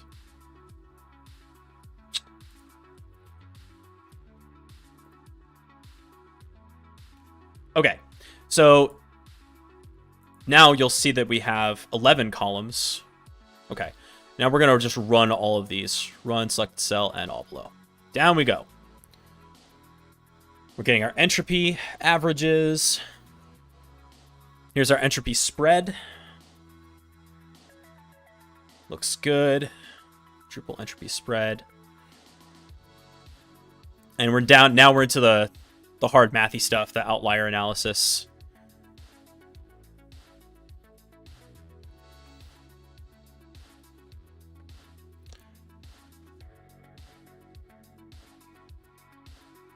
Hey, Latior, thank you for the follow. Okay, we now have our data. Now, the reason I wanted to do all of that is because I wanted to see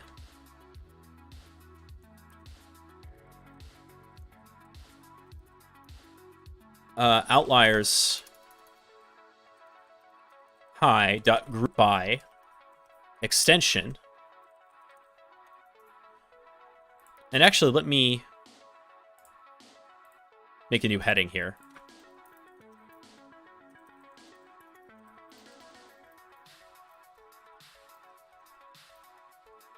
What kind of files are outliers anyway, is really the question. So we're going to group by extension now that we have that data. .count, and let's just see what we got.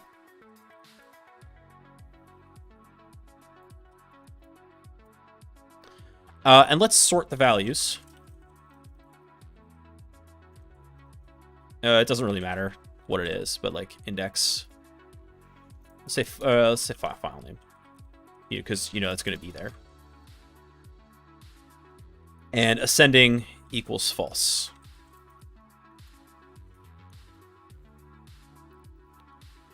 Okay, so of our outliers, most of them are images.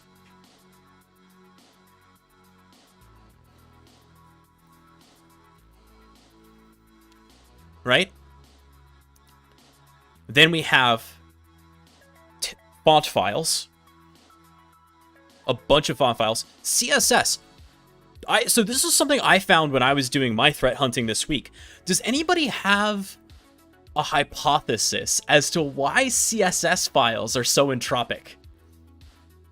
It's pretty obvious once you see it, but like, does anybody have a reason why CSS files would be so entropic?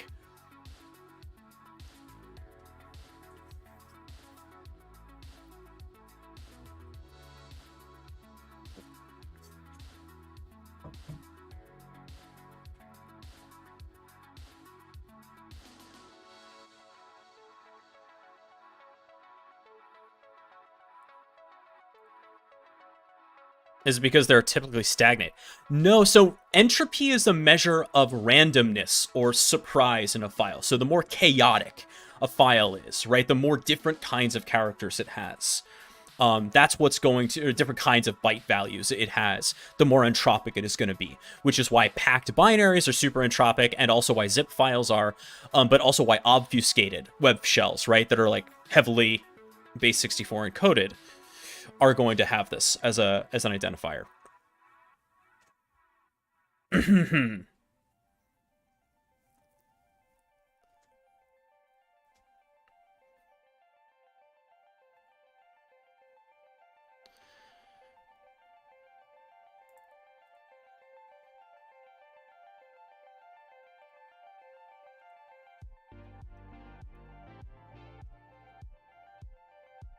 Why can I not type the D? Oh, you know why?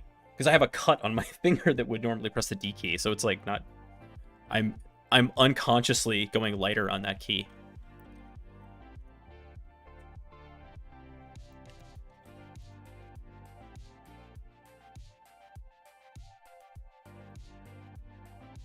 So the answer is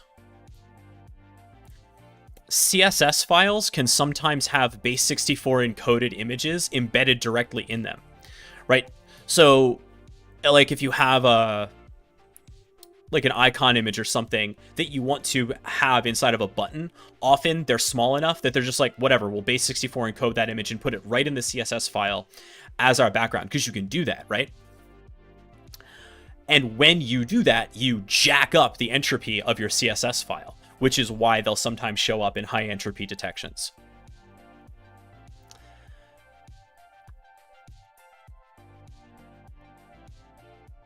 I thought that was kind of a funny discovery. Drupal Whoa, a lot of minified JavaScript in Drupal. Images, font. Now, this one has 10 PHP files, which is kind of a bummer.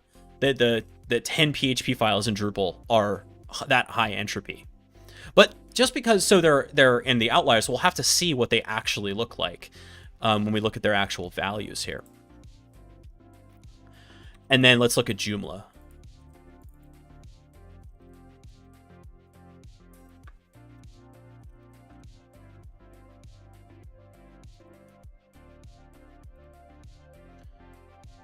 Min, right? So those would be like minified files. GIFs, those font files, they'll get you, right? JPEGs, PNGs, Flash files, SWF.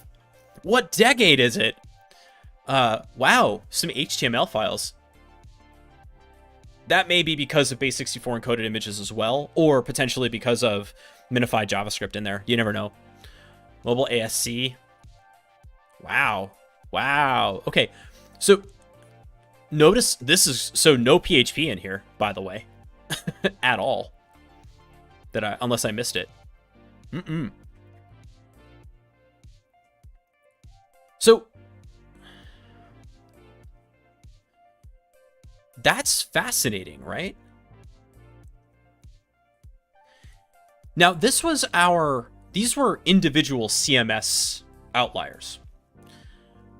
We were doing this for we were doing this separated by CMS because that's kind of how we began this spread. But if we do this for the entire thing, it changes the story a little bit.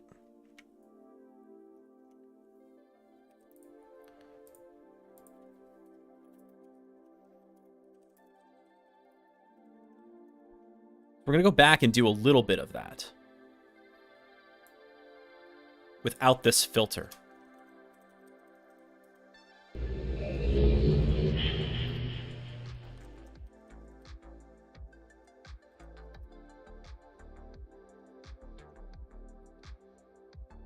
Luckily, and we kind of knew this because we had broken it down, but luckily, we're still in this mean and median kind of 4 below 5 range, which I think is really interesting.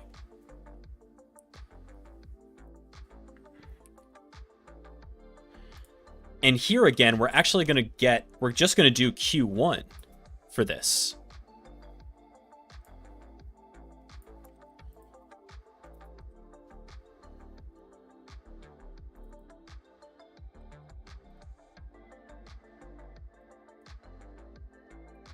To get the full data set. And see how it differs.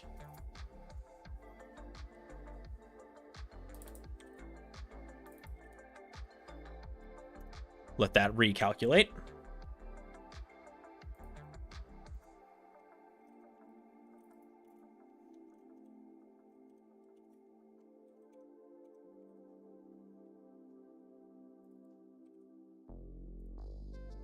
And we'll run the full IQR again.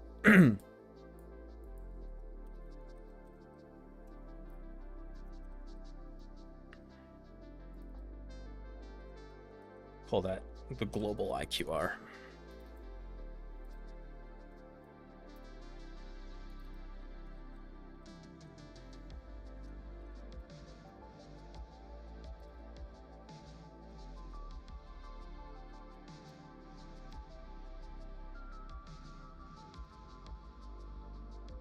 This is the longest running cell that we have so far in the notebook, is doing this redonkulous.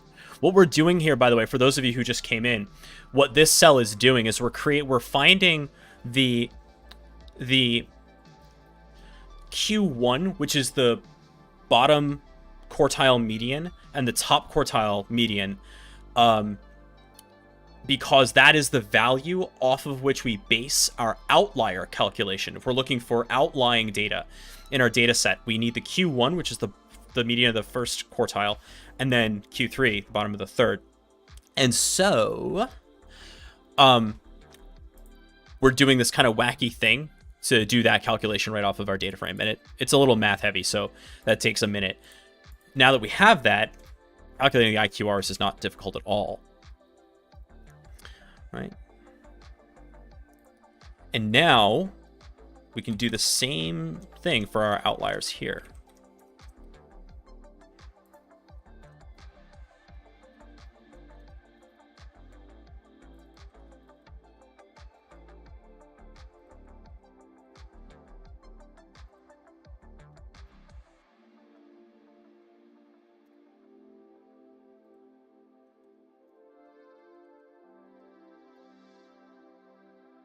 Okay.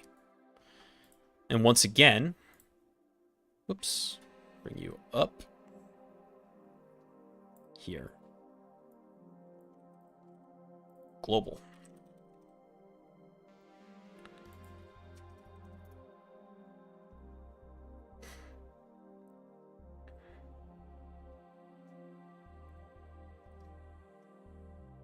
So across the board, we have mostly images and font files across our entire... Notice, by the way, now that we're calculating outliers across the entire data set, we went from 10 inside of, I think it was what, Drupal by itself, right, had 10 outliers, but globally, they're no longer outliers, right? So they must have been right on the edge. And now it's dropped off. We only have 8 PHP files that have been caught inside of this. And you think about this, like, remember, we're talking about 30,000 some files with 8 detections just by entropy calculation, right? So, I mean, we can do that math, right? df.shape 0, 8 divided by. That's not so bad, right? What is that?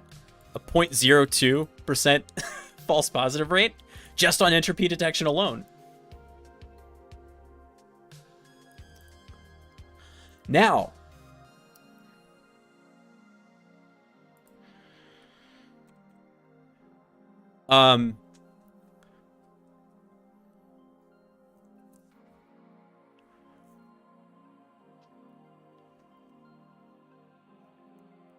we haven't looked at any obfuscated web shells just yet, because we wanted to see what our basic story is.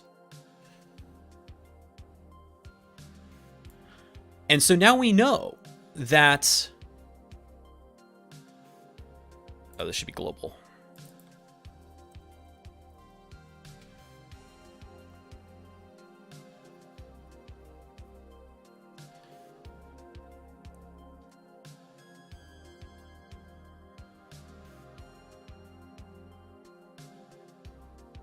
So what is the magic number then for high entropy? This is the magic number, right?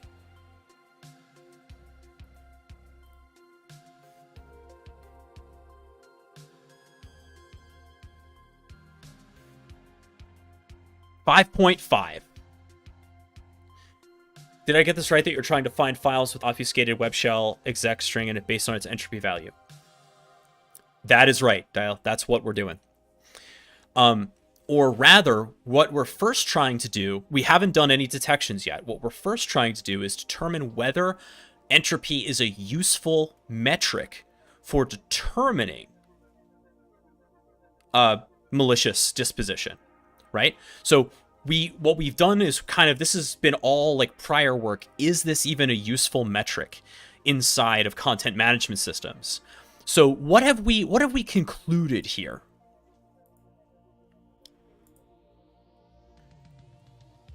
What we've concluded, I think, is that our CMSs have a pretty predictable mean and median entropy value. And that the PHP values, well, actually, we haven't yet gotten down to the PHP values. So what I want to do now is create a new section and do PHP analysis by itself. Okay. And we'll start by getting the PHP files. And this is why we've got that extension column.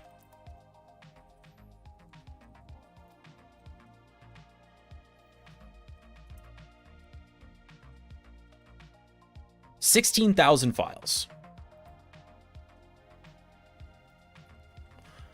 So now let's go get our entropy calculation, and we'll do it just for the PHP.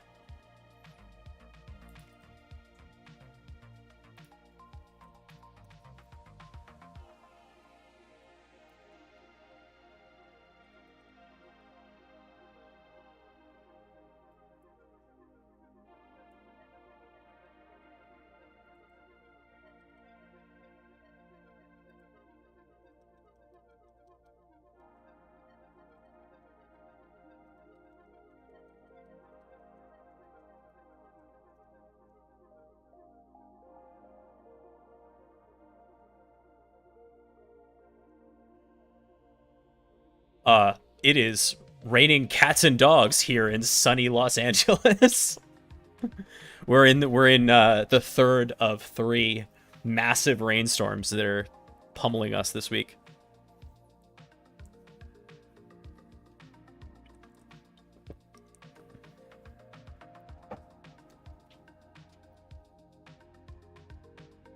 Okay. Well, I love that.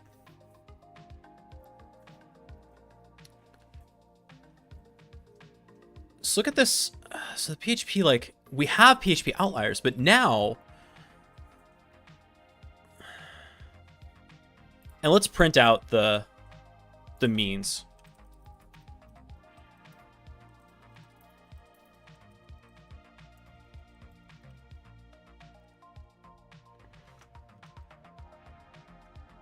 df dot or php dot entropy dot mean.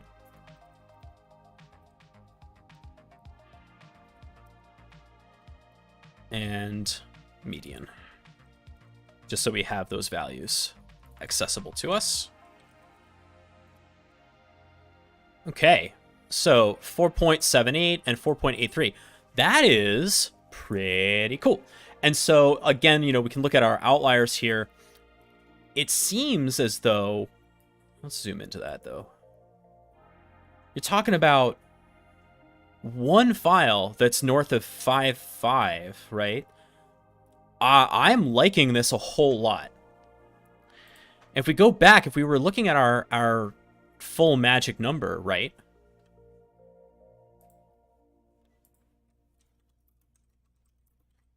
Which was something like the global entropy number was the IQR, or no, it was the Q3 plus 1.5 times the IQR, right? That was our magical global entry number. Let's round that.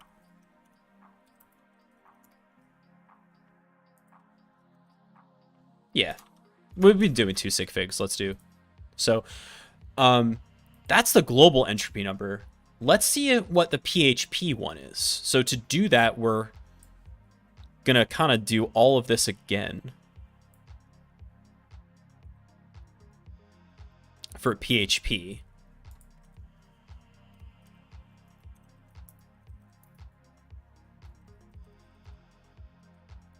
Let's go get that IQR value.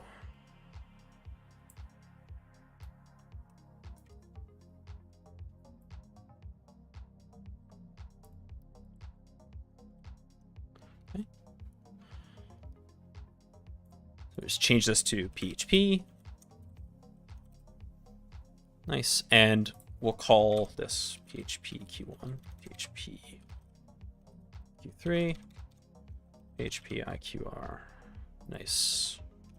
Okay.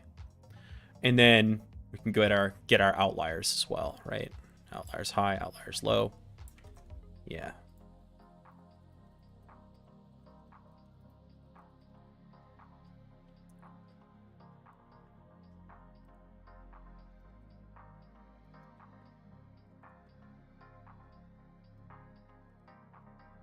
And we really only care about the high outliers for our purposes, because we know that the obfuscated shells are going to be less entropic, right, than a regular PHP file. That's why we don't care about the low outliers. We're doing the calculation, but we don't actually use that value for what we're doing.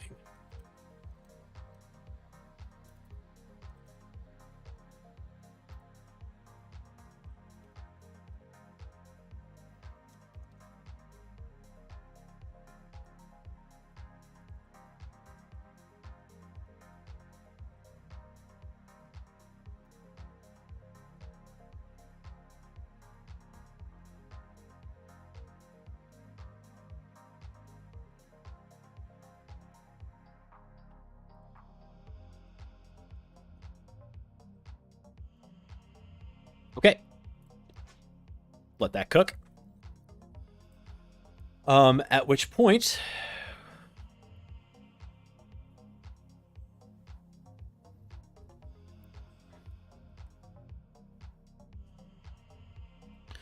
we're going to find out what the max, so PHP outliers high dot entropy dot max is what? 5.8. And what's the min?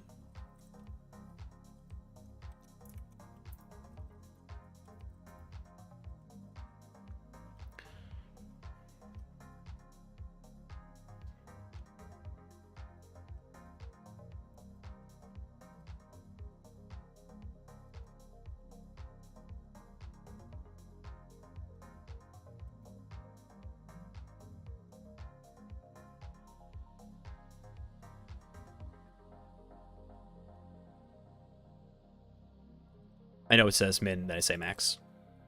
There.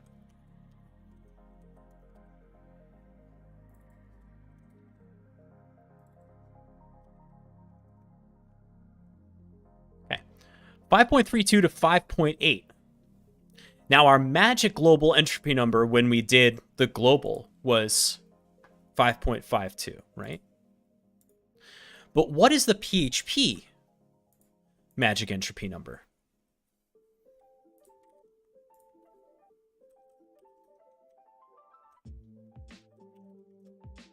5.32. Which makes sense, right? So that's where it starts. Of course, the min would be that. Duh. So the question now becomes, do malicious web shells fall in this range, or do they fall above it? If they fall above it, then we can reasonably use entropy as a detection mechanism. Right? All right. To do that, to make that determination, we are going to use this set of web shells that I found, and you're welcome to use this data set as well. Pretty cool. Let me go find the link to it.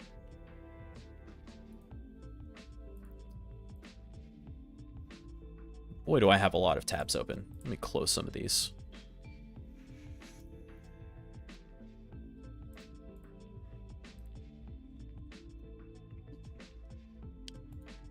So this is neat, right? So I don't know who Jiaheng is, but I do know that they had all of these sets of samples of both web shell and non-web shell samples.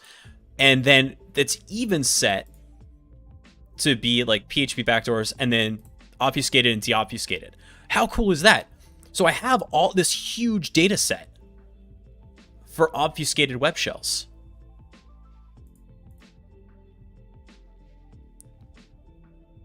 And this is exactly what this is like what you would expect to see, right? I want to calculate all of these. So, if we look, there's also like detect bypass, web shells, PHP. We have a bunch of these. Now, I do want the kind of the backdoors. We'll start there because it's a reasonable set. Yeah, PHP web shells master. These are not obfuscated. The set here. So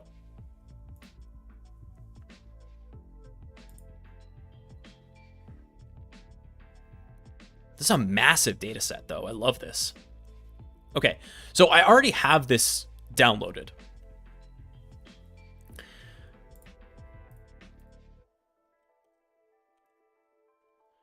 There's my web shell samples folder. So I'm going to once again run that Sandly-Entropy scan against that directory, right? So we're going to Sandly-Entropyscan dir, And then what we're going to do, web shell samples. Where were we? We went to samples, web shell, and then we wanted PHP backdoors master to start. And then obfuscated, right? And then there's 100. There's 100 in there. Okay, so we'll start there. And then we'll go from there. But I think 100 is an interesting set of malicious shells. So that's what we're gonna do, and then we're gonna do CSV. And we're gonna tee that to webshell.csv.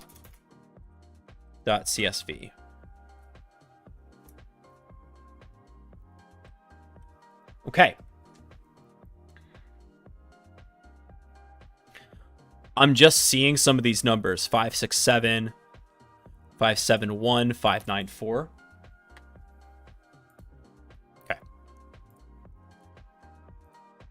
Now,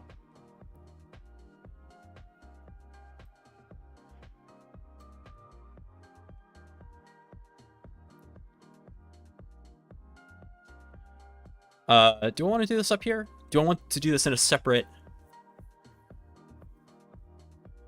I want to do this in a new notebook, actually, I think. Yeah, I do.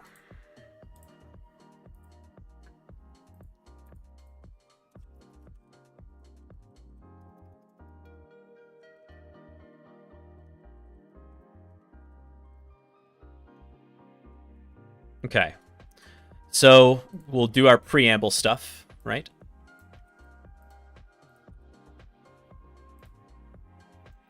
Much of this is going to get copied.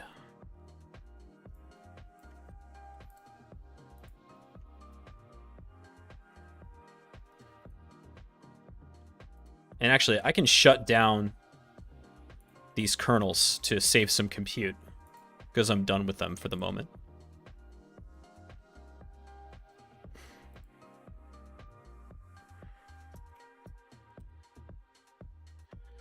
And over here, we're going to copy that extension.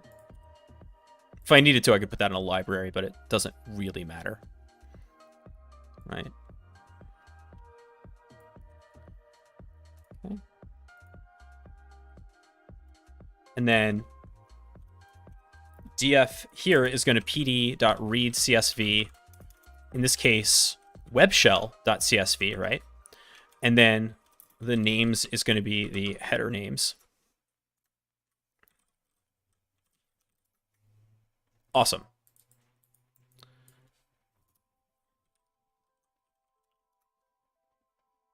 Everything looks good. And then, of course, we had a little bit more. We dropped those unnecessary columns.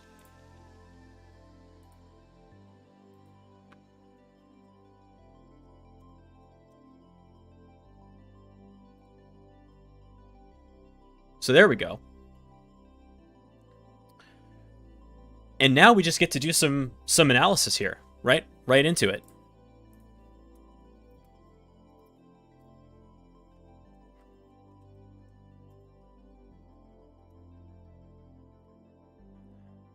Let's rename this to Webshell. Okay. Let's go. We can just copy this right over.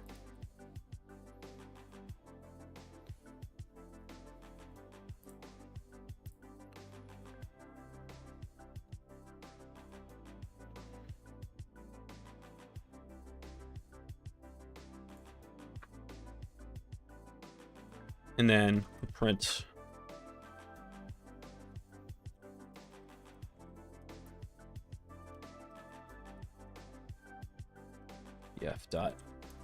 Entropy.mean.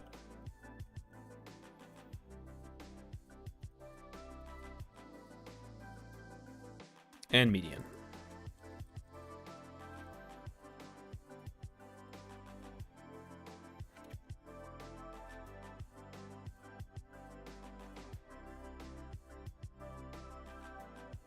Ahem. So there are a couple that are low. There are a few that are low. Many of them, though, are in this zone here. And our average is 5.8, and our median is 5.9. So if we compare that to our magic numbers here, 5.32 for our PHP outliers across our CSVs, would those get detected? Yes, they would. So how many would get missed just by that number? How many would get missed?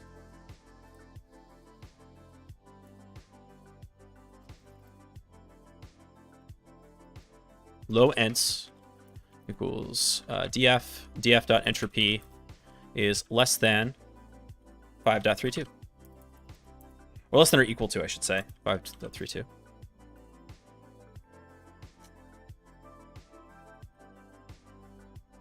Seven. Not too bad.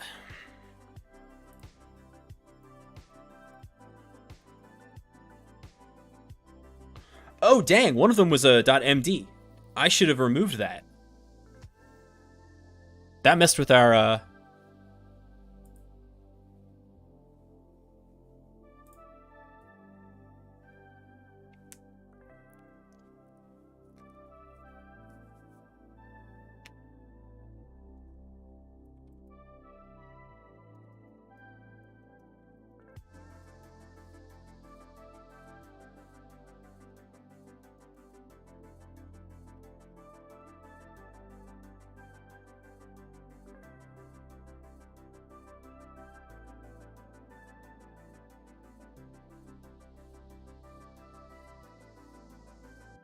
Yeah, see? That did have an effect.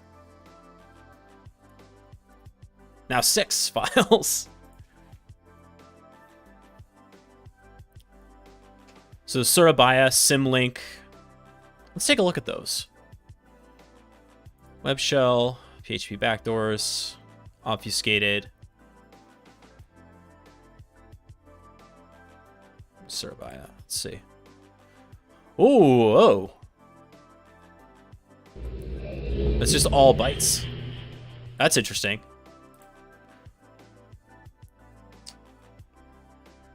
Hey, Relicer, thank you so much for the follow.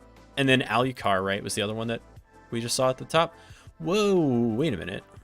No. Symlink Shell was the other one that we found. I was like, that better get caught.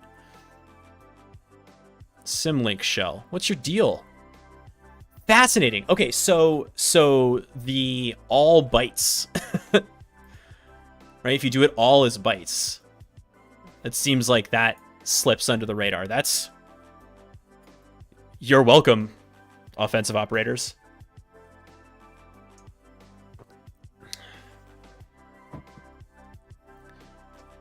But otherwise, pretty dang good, right? Pretty dang good.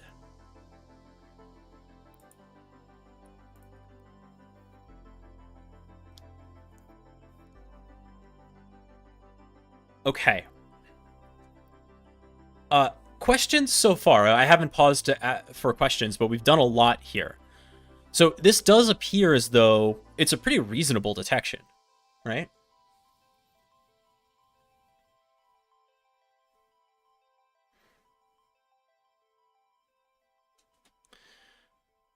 We can go for a larger data set.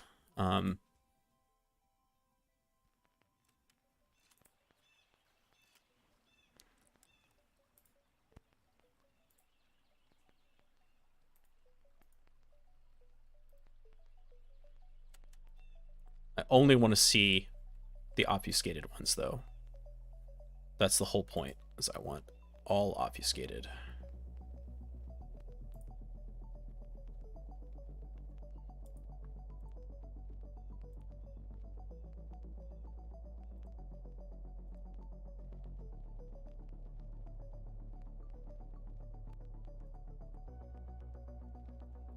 No questions? Okay. God, I love how many of these there are in here. It's really cool.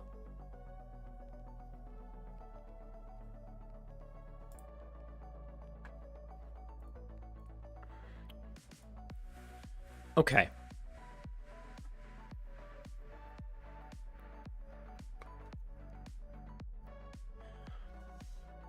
Y'all ready for some machine learning?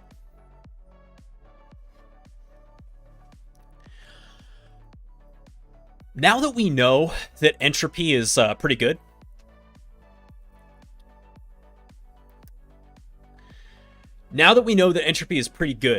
as a feature, as a detection, can we train a machine learning model to detect malicious files or classify them?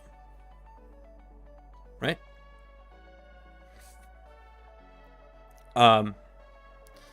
Now it's just one feature.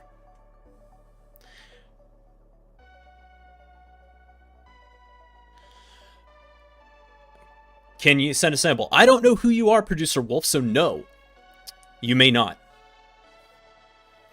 If it's on Git, then link it. That's fine, but I don't accept emails from strangers. Make yourself, if you want to join our community, then join our community. Make yourself not a stranger. That's how you do that. But let's change gears a little bit here and talk about machine learning.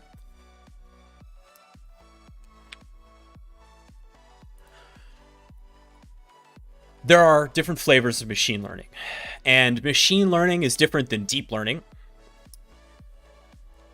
And here we're talking specifically about supervised machine learning, okay? Supervised machine learning is where we have a set of features, right? And we are using those features to determine classification of samples. And features are like columns in a data set, okay? So like different statistics. So very commonly, so actually kick off this. Yeah, let's start this kernel again. Now that we know that the web shell works. Okay, so this is just a demo of how you do this kind of thing. So, and I'm, by the way, still learning this. This is kind of where the edge of my study is right now, is getting familiar with machine learning, because I think that it's important, as I've made mention. What I want to do is demystify machine learning, because in defensive cybersecurity, it is often used, actually offensive too, but it's definitely in defensive cybersecurity, often used as a sales bullet point, right? People will try to sell you products like, oh, we're using advanced AI and machine learning to detect threats. What does that mean? What does it actually mean? If you don't know, and if your CISO doesn't know, then they can be susceptible to that kind of marketing garbage. And by the way, not all AI or machine learning is created equal. There is a little bit of art to it. There is, how do you fit your training models? How do you choose features to fit on? All of this matters. How are you sanitizing your data? All of this is part of the process, and it's not just like, oh, here's your, model like ChatGPT-3 and just like go to work. It doesn't work like that. And so understanding what underlies this technology and how it actually produces results, I think, is very important. Not just at the edges of research, but even for people who are using tools that use AI and ML. Like, how do you interpret their results? How much confidence do you give to it? How do you understand when it gets something wrong? And how it can get something wrong? So that's what we're going to play with a little bit today. So probably the easiest library in Python to get started with machine learning is the sklearn or scikit-learn module, or the scikit-learn library. It's really incredible. There's a lot that you can do with it. And what's kind of amazing about scikit-learn is that it can do supervised learning, unsupervised learning, and also deep. So you can do neural networks with it as well. I am going to be doing supervised learning today because we know what the features are. We know what the classifications are that we're after, right? Malicious, not malicious is the classification that we're after. But to understand what we're talking about here, like, what does this even look like? So just to give you an idea, this is a graph. This is a very classic data set for doing machine learning demos.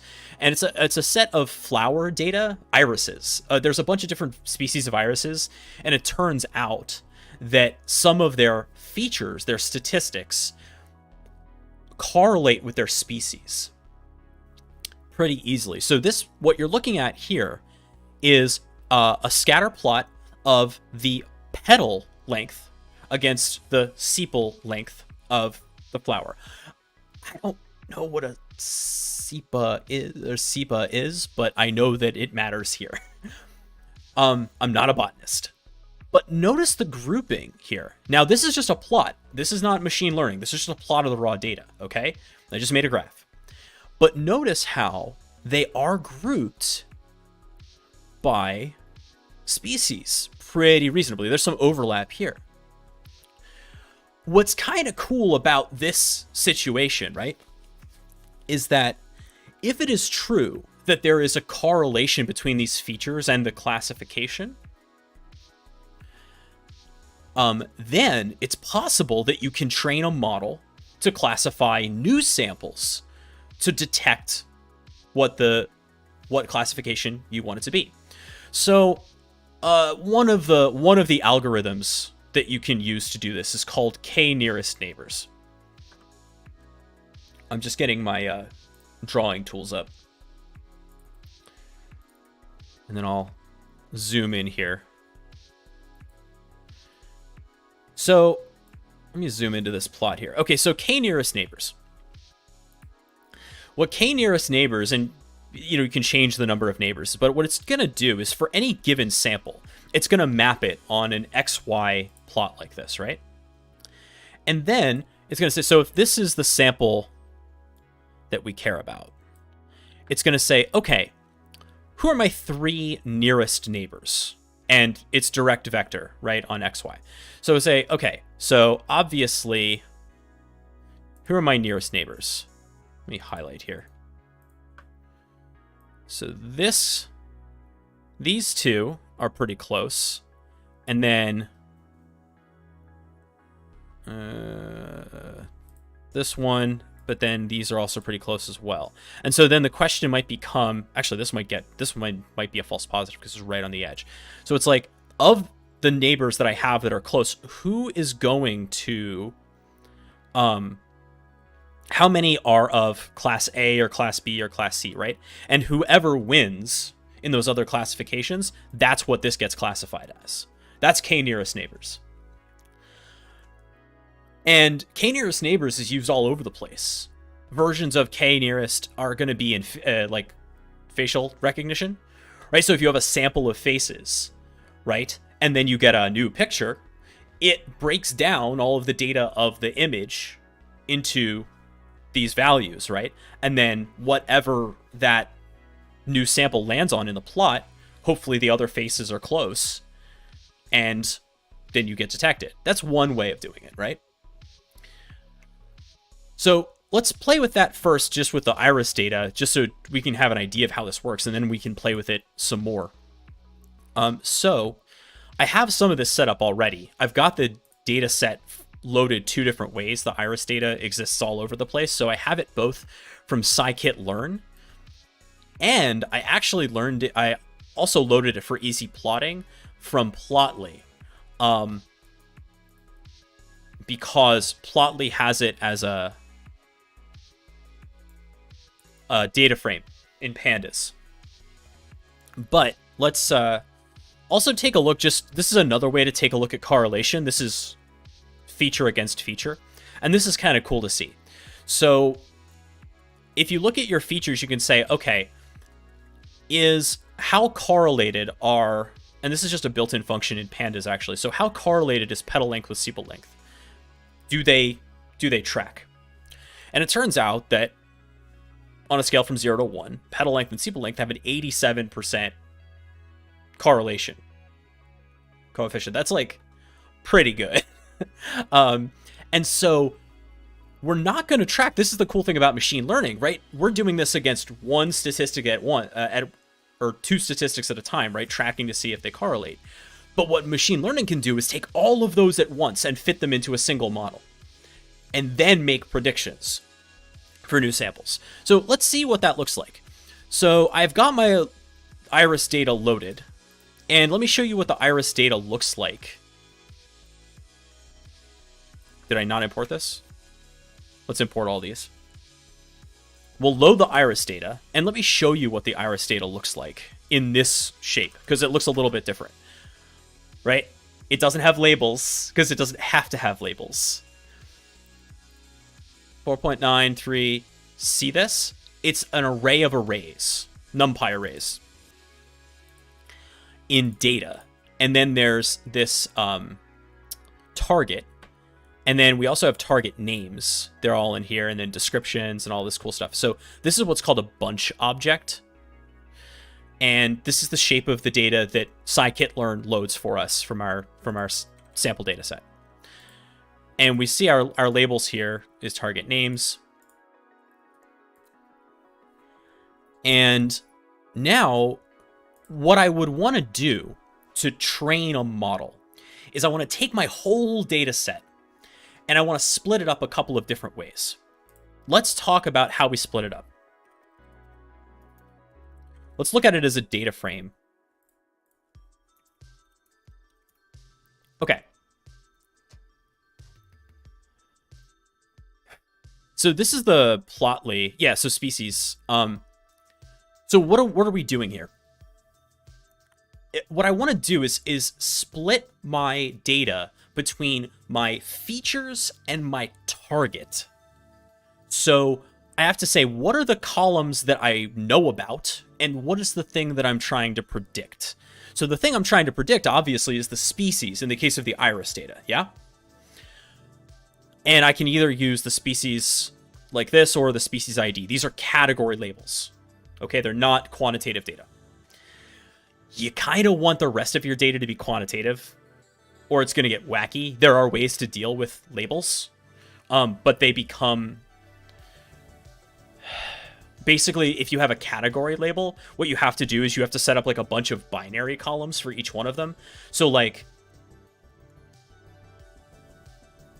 for a file extension, for example, if I wanted to do detection or like prediction using file extension as a value, what I would have to do is for all of the possible file extensions, I would have to have like a PHP column, and it would be either 0 or 1, or a JPEG column 0 or 1, or a GIF column 0 or 1. You see what I mean? So you can do categories with this, but it gets a little bit wacky. So you try to make all of your features quantitative if you can. Now, we're going to take all of these, we're going to split this off. So our training data, our X values, right, which is what we're going to fit the model on, are going to be these stats about the flowers, the sepal length, sepal width, petal width, and then the species is what our target is, right? So that's the first way that you split your data, is between your X data and your source data and your targets, what you're trying to predict. Then you want to split your data another way, at least one other way, which is splitting between your training data and your testing data. Meaning you want to train your model on some of the data. You don't want to test on the same samples that you don't want to test on the same samples that you trained on, because then obviously your model is just going to get a 100% accuracy rating, right? So you want to split your data between a training set and then a testing set. And that's what's happening down here. There's this really nice helper function called train test split from scikit-learn that will take an X and Y, right, features and targets, and split them again into 4 different arrays: your training X's, and then your training and test X's, and your training and test Y's. All right, so that's what we've done here, and let's just take a look at what the shapes of those are. So if we look at X train, there are features. Okay? And they're in this order, the sepal length, sepal width, petal length, petal width, right? That's kind of what we're looking at here. So for each sample, we have those numbers. And if we look at X test, they're very similar. It's just another part of that same data set that we split off that we're going to test on. Now, what about the Y train? What is that? Those are your targets, right? Now, these are category labels, and map these over to here, right? So 0 would be like Setosa, Virginica, or whatever. They only have to be unique, right? They're not useful for, it doesn't matter to the model if they're strings or integers, right? So we've split our data this way. The next thing we want to do is come up with a model to fit. You can do this a bunch of different ways. Let's start it. I'm going to kind of comment all this out and do all this live. Okay? So the first thing I'm going to do is import a model to use. So we'll say, we'll start with the K-neighbors classifier, right? And if you look at the docs for the K-neighbors classifier, by default, the number of the N neighbors is 5. But when you're doing a proper training of this sort of thing, you want to find out what the right number of neighbors is to maximize your score, your predictive score. We will not do that right away for now, just for simplicity's sake. We might fudge that number. We'll go up and down a little bit to see how we can change it. But we'll start with N neighbors equals 5. Okay?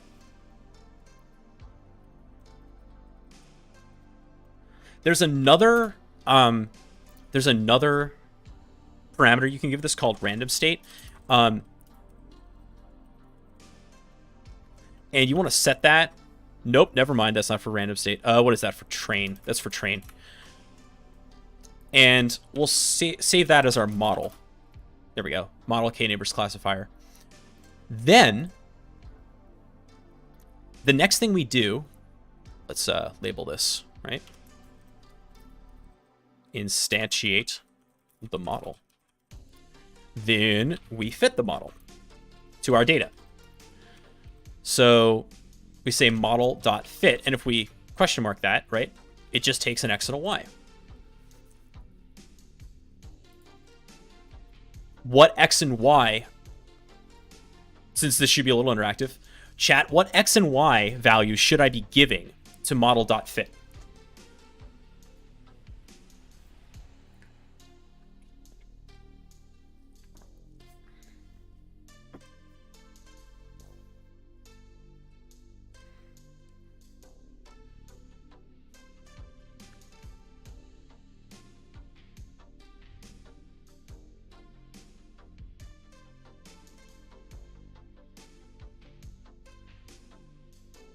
Yes, Mossy, that's exactly right.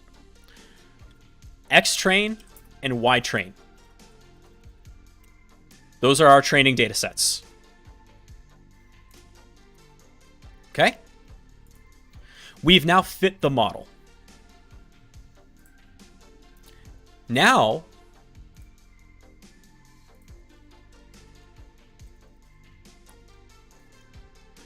we can run model.predict, which produces labels, new labels for the provided data. And this takes just an X because it's producing the Y for us, right? The prediction is the Y. So we only give it the Y. We only give it the X. The X that we give it is the X test. And we're going to save this as predictions, or preds.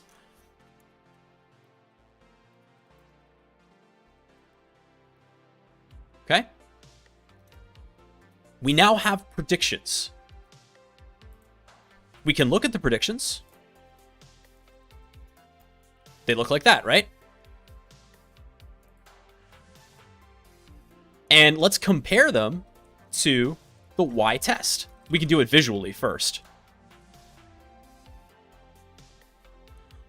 Pretty dang close. There are some misses here. Not too shabby, though. If we want to know quantitatively how we did, we can do model.score. We give it an X and Y. So we do it the X test and the Y test. And what it's going to do is it's going to run its predictions and then tell us how well it did against the test value. 95%. That's not too shabby, right? Now, what happens if we change the number of neighbors? What if we up it to 8? Let's run that select cell and all below. Didn't really change. Let's drop it down to 3.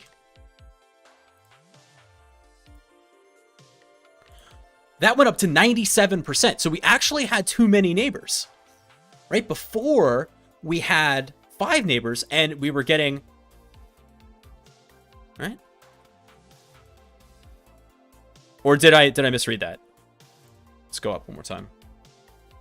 Run kernel, select cell and all below. 94, yeah, 94. So we were at 95, and then it looks like 3 is a pretty good. Now, you usually don't want to go below 3, right? So 97%. That's not bad for a predictive model, right? So, and you want to try to get better. There are ways that you can do better. So one thing you might want to try to do is add processing to your data.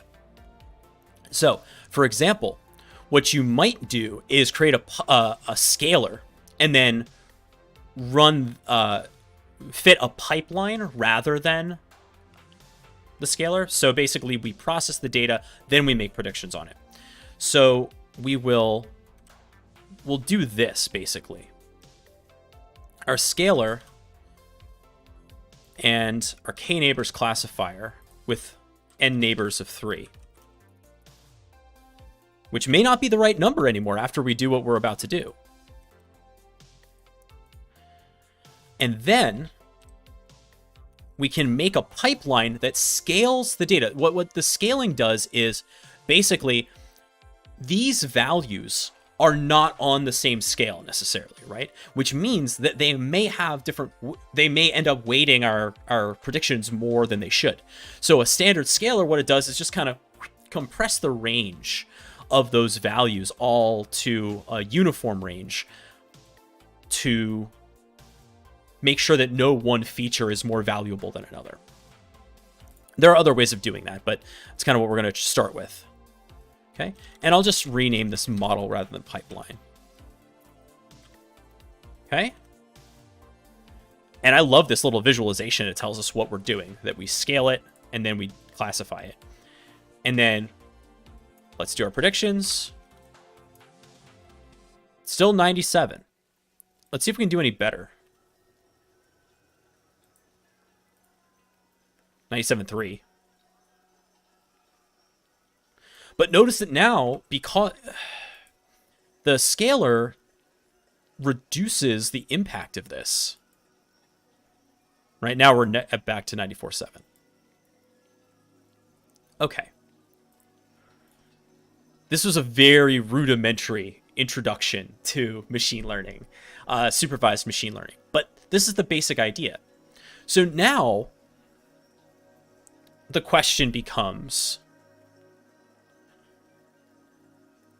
can we make predictions about malicious web shells using the data that we have?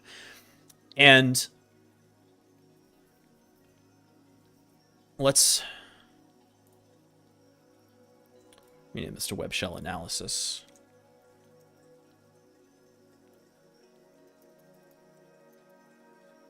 Or EDA.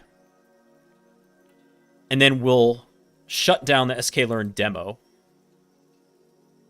And we'll make one more notebook here.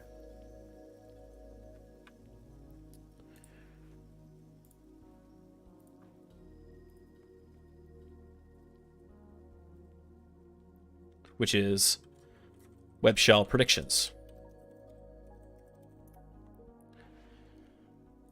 All right, so we're going to import all this stuff, basically. And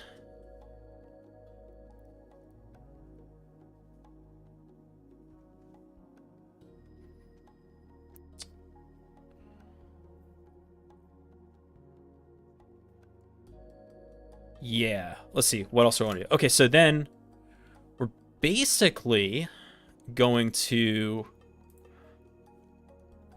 go all the way up here. Take our header names again.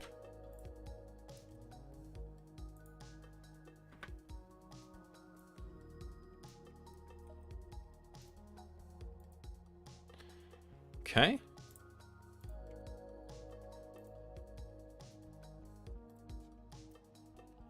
And grab all of these.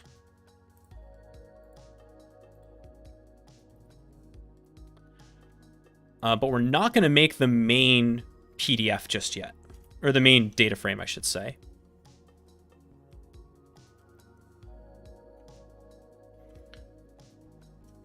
So we'll leave that for just a moment, because we also want to get the web shell data, right?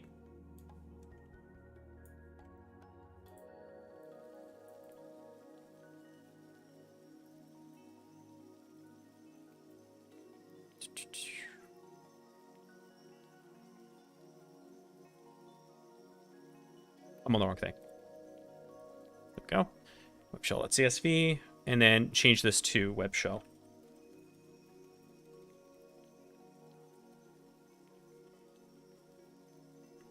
Right. There's one other thing that I'm going to do.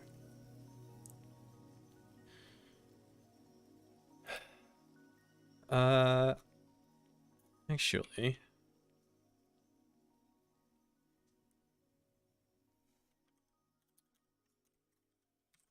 I'm going to do that here. I am going to do this the way that I did before with the concat. The reason is that I'm going to apply it a couple times. Okay. Web shell extension. The other thing I'm going to do is say df disposition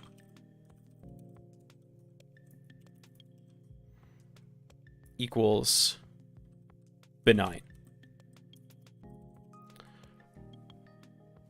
That's our target, right? And for our web shells, that's malicious. Okay. And then we'll add web shell to df. We'll say df equals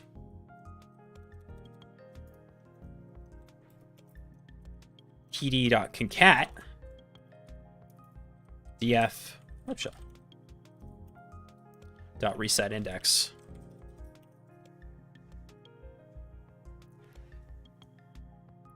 Am I missing anything? Got the CMS data. We've got the benign disposition. We've got the malicious disposition. I think, oh, we want to drop the columns that we don't need because that's just going to take up space.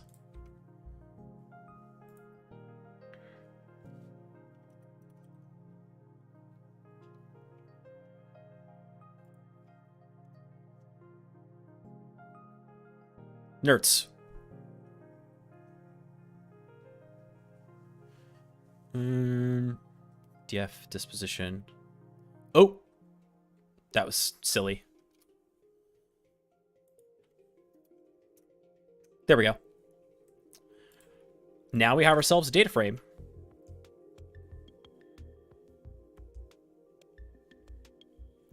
Oh, I forgot to do the extension for the everything else, didn't I? Yes, I did. Let's try that again. What the? Oh, whoops.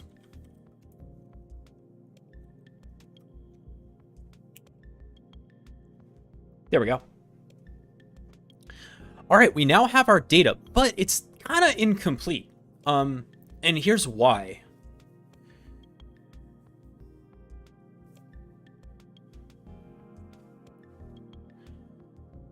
We only have one feature, really, right? And in fact, I'm going to drop the CMS column because it's unhelpful for us here.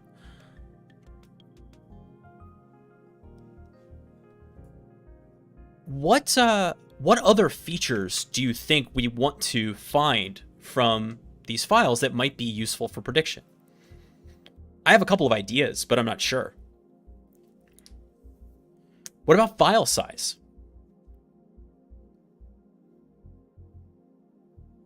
What about line length? What about number of line count? Those are some ideas for plain text files, right? Because right now, all we really have is entropy. And on a single feature, like, we can just do that by eyeball. We can say, okay, you figured out that you're going to be, and even file name will be unhelpful because the file name here, they're going to take a look at this. I mean, it's a string, right? So it's like, what do we do? Make it file name length? We don't care about that for our predictive purposes. We need more quantitative data about these samples, right? So this is where we start getting into feature selection. And this is the art of the machine learning. You have to understand what are the attributes about what you're studying and you're trying to predict that matter, that might matter. So I'm thinking about file length or file size. I'm thinking about line length, total character count. I like file size because file size is an easy one to get too.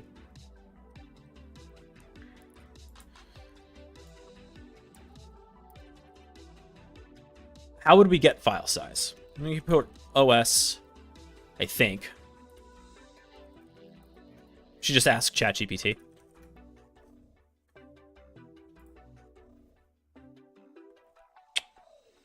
Yep, just os.path.getSize. That's what I thought. Okay, so nice and easy.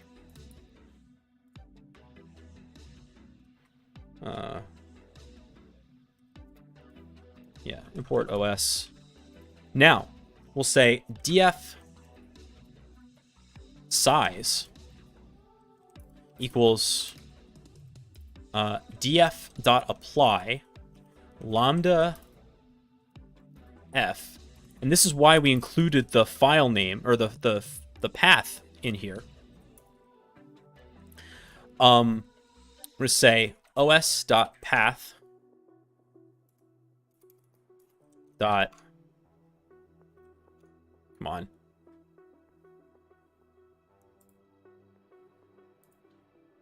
dot get size. Get size.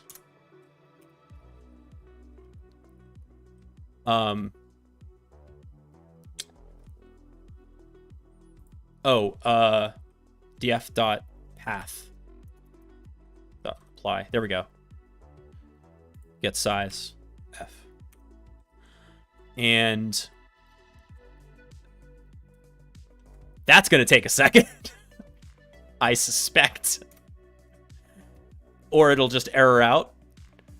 No such file or directory. WordPress, WP content, themes. Oh, right.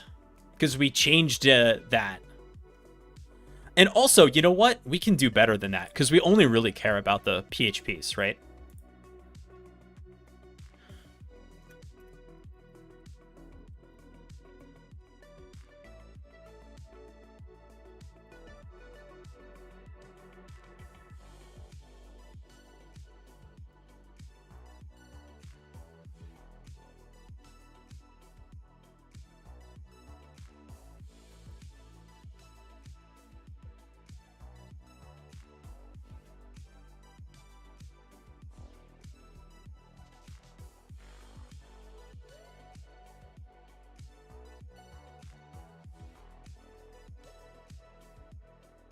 What? That was so fast. Okay, so we have file size. What else do we want? We know that we're only dealing with PHP. Can we do...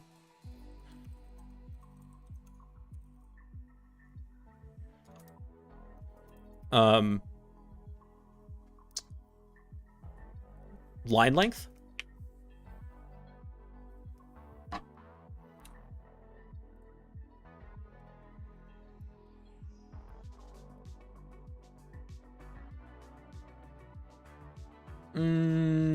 Average line length, right? Let's write some functions to do this.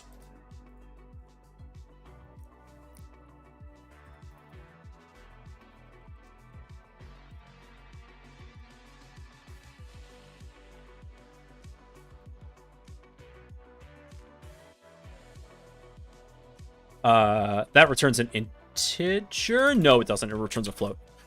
And we'll do a nice little doc string for this.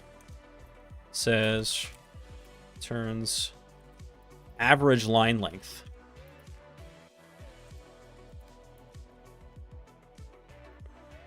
Okay.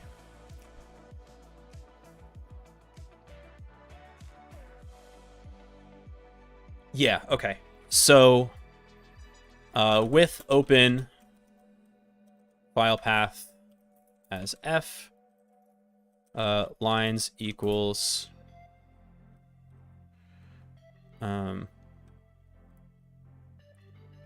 oh, actually, hold on. Can I do this as a one-liner? Return np.mean len L for L in f.readlines.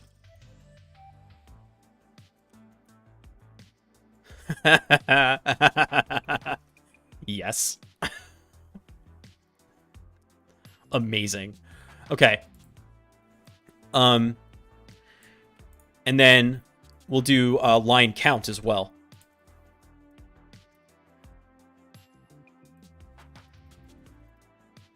So returns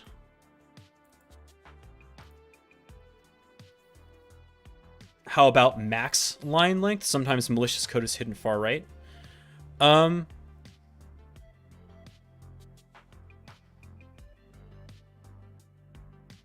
So the average line, so if you have a super long line, the average is going to be impacted by that.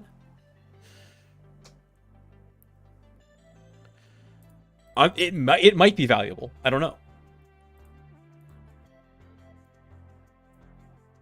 Sure, let's do it.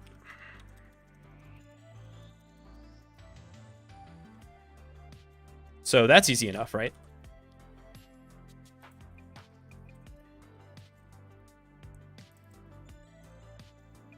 I know we have max, but I like NumPy.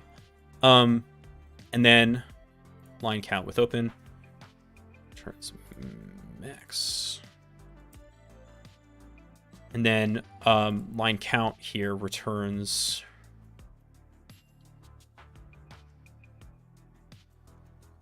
this is going to be an integer, by the way. And then the line count also will be the integer.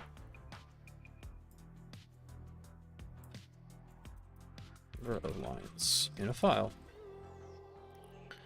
And so this one's easy. This is just len f.readlines.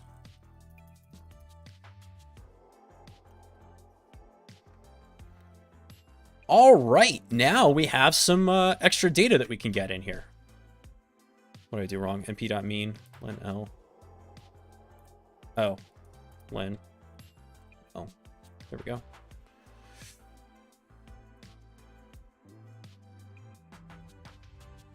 Nice. And let's actually move this down.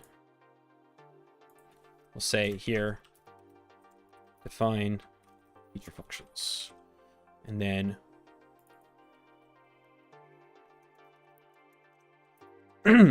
get features. We'll Nice. Okay. Then, okay. df average line len equals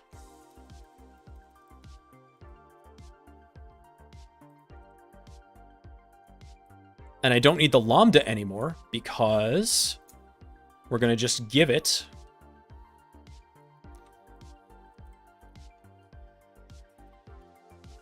average line length. There we go.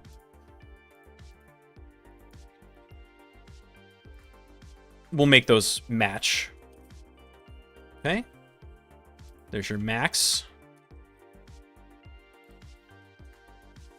And let's do the line count.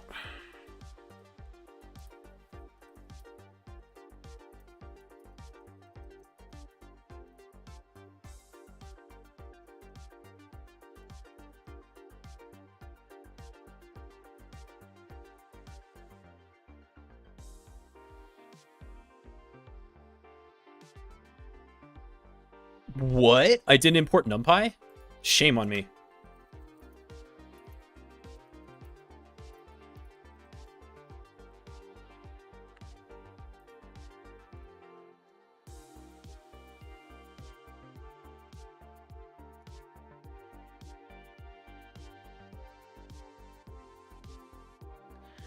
Zero size array to reduction operation maximum, which has no identity. Oh, interesting. Okay.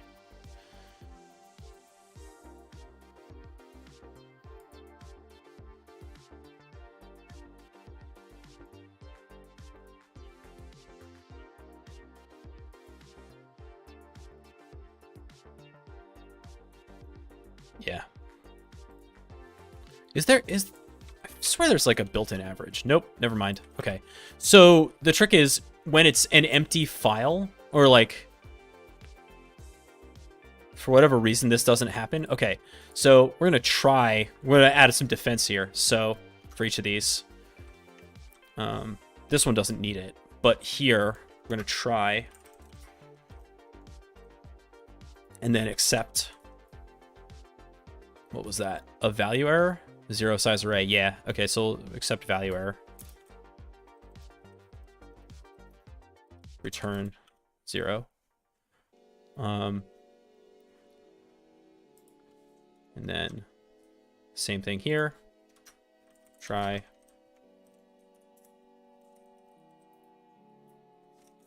Accept value error.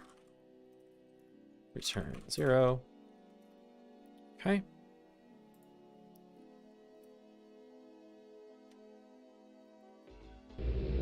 This is gonna take a second, right? Like base model Honda, great name. Thank you so much for the follow. Wow. I'm glad I gave this thing as much horsepower as I did.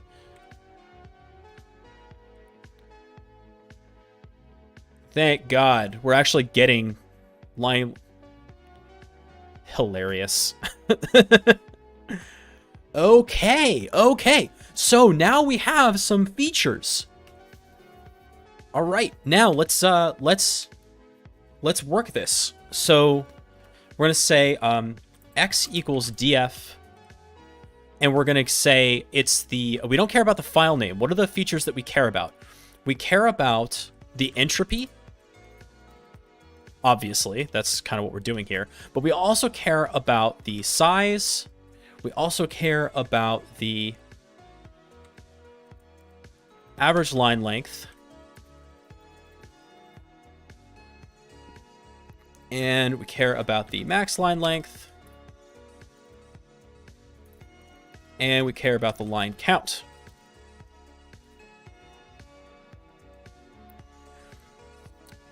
You know what?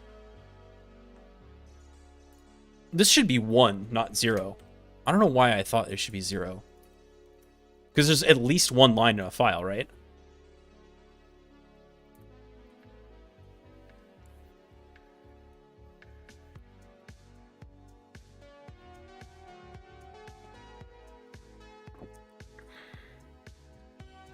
Okay. And here we have our x. And our y is going to be the df.disposition.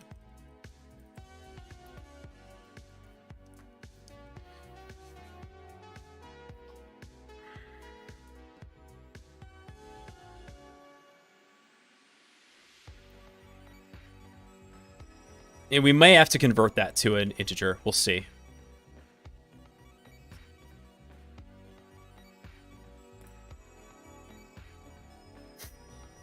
Line count is not index. Yeah, no, it's not.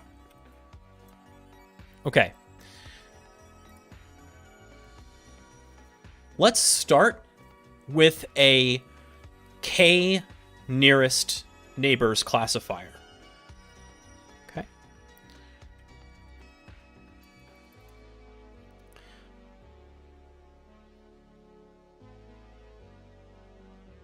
So we'll start with a model equals k neighbors classifier. And we will also say x train, x test. I can just copy this from the demo. It's the exact same line of code. Except that it's going to be x and y. Now, this may fail. Nope. Can take data frames, no problem. So if we look at x train, it is still a data frame, but it's 12,266 rows. If we look at x test, okay, so it's been split correctly. Phenomenal. Now, I love that scikit-learn is designed to take pandas data frames as well as NumPy arrays, which means that we can have our nice labels here, not have to worry about it. So now that we've done this, we can do model.fit on x train and y train.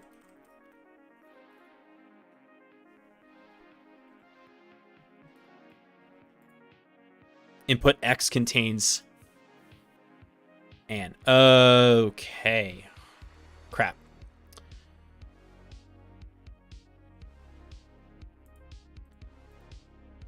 We got to clean our data a little bit.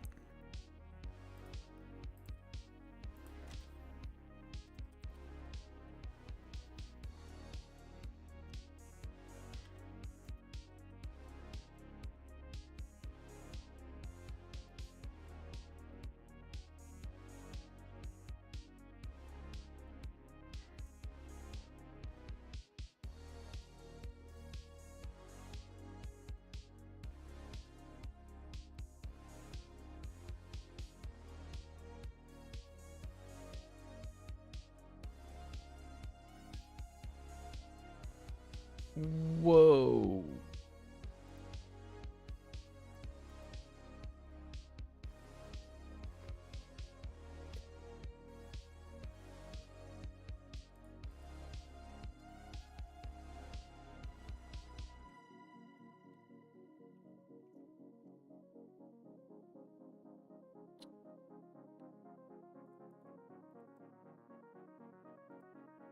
What?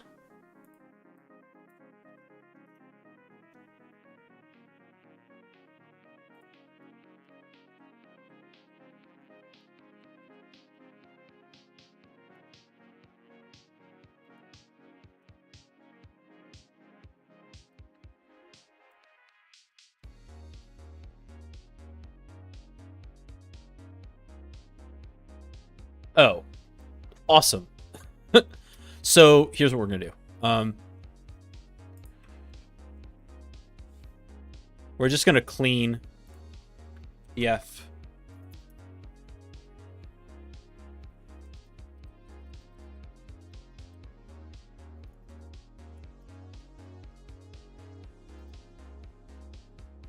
Drop in a, and then do it here as well. All right.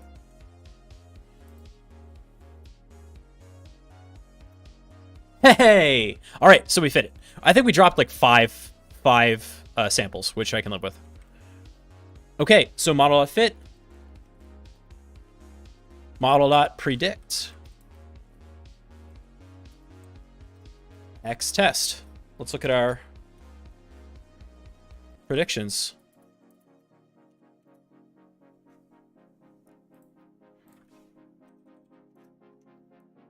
Hell yes. Okay.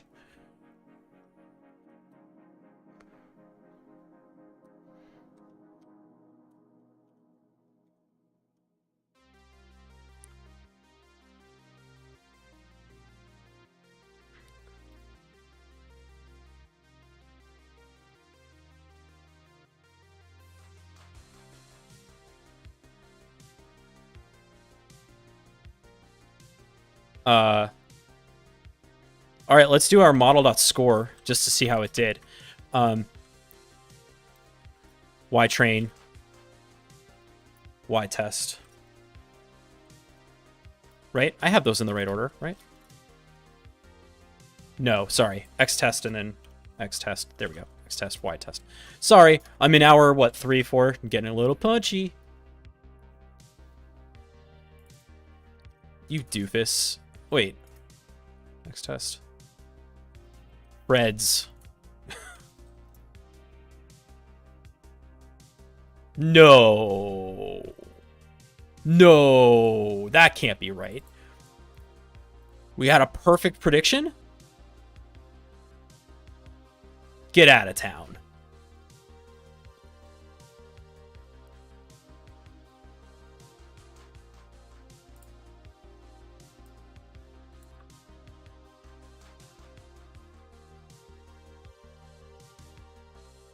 We fit on the test.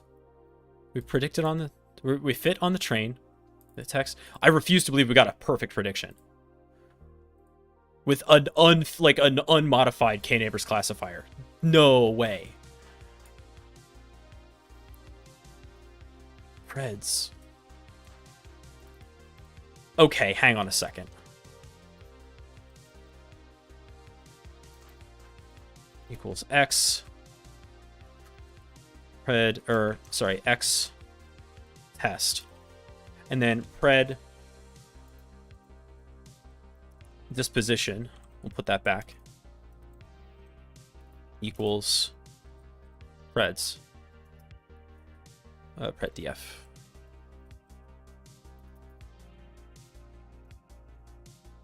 Let's look at it. Pred df.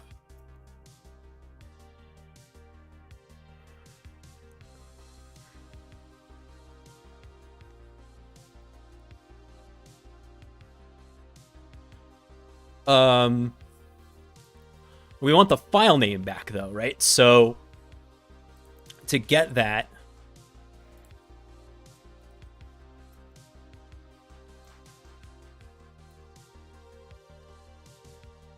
the way we're going to get that is off of our original data frame.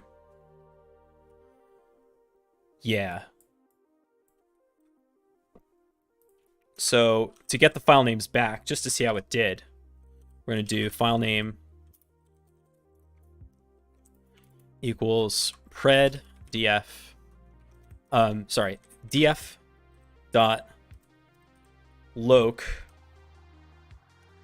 pred df or I file name. Yes.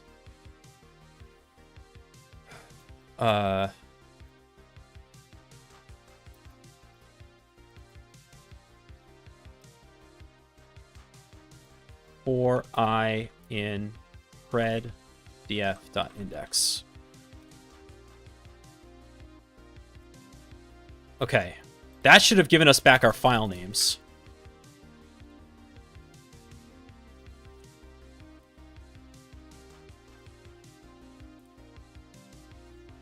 Okay.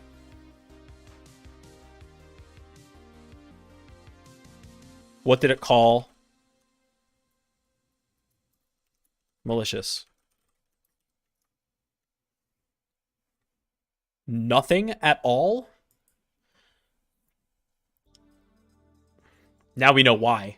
It was a perfect score because we didn't get any malicious samples in the train test split, right?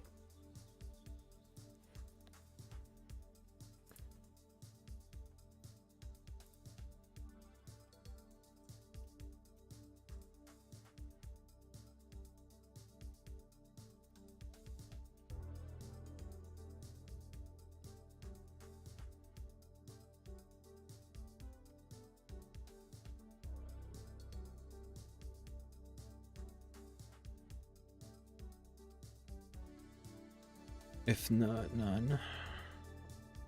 Data split in a stratified fashion using this as the class labels. So I actually think I do want to do a stratify here.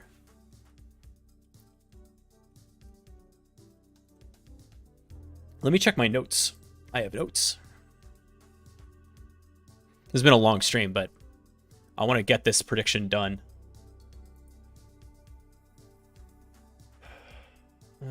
Supervisor.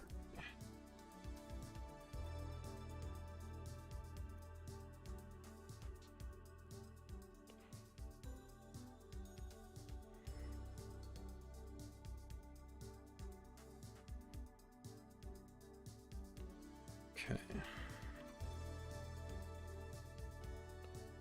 Have the API reference up right here. Main test split. You.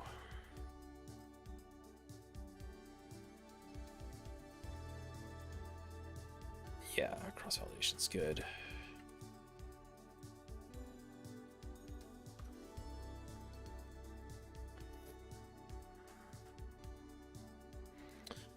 Data is split in a stratified fashion using this as the class labels. So tell me more about how to do the stratify. No.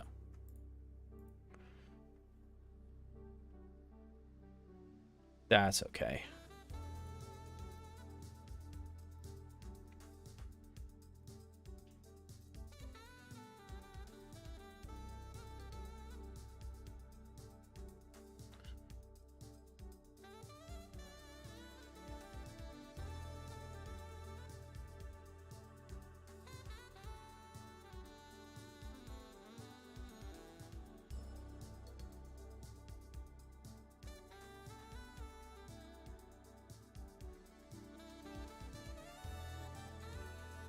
Try that.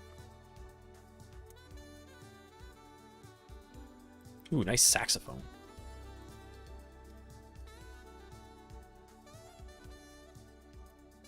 Still no malicious files. Boo. Okay.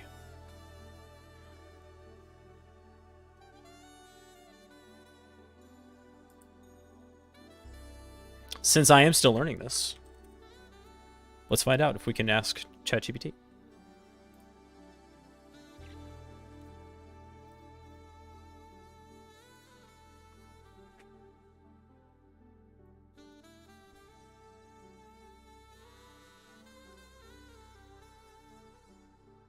How's everybody's week? That was pretty crazy.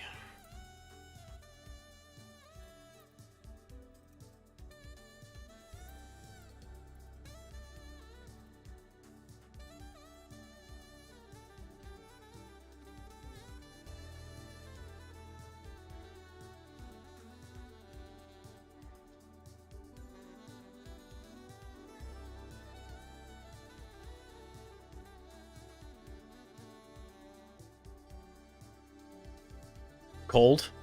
It's in second learning, you can use the stratified shuffle split class to ensure that all labels appear in your test data. This class performs stratified sampling, meaning that it splits the data such that the proportion of each class in the test set is the same as the proportion of that class in the entire set. It's usually first need to create is so okay. But I thought stratify equals y was going to do that.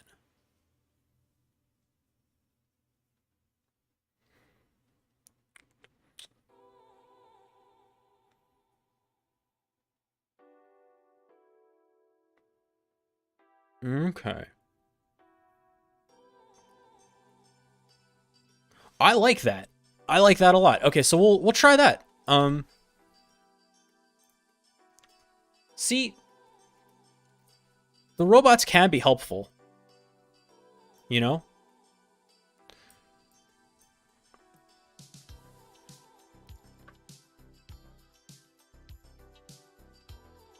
So we'll add that in here to our imports.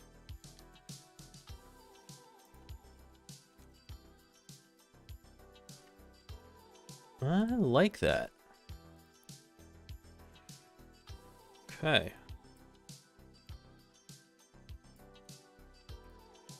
A little copy pasta, but we understand what we're doing at least.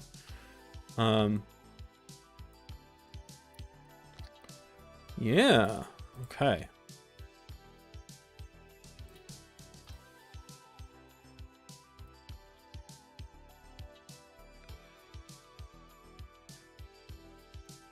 Oh, whoops. No, wait.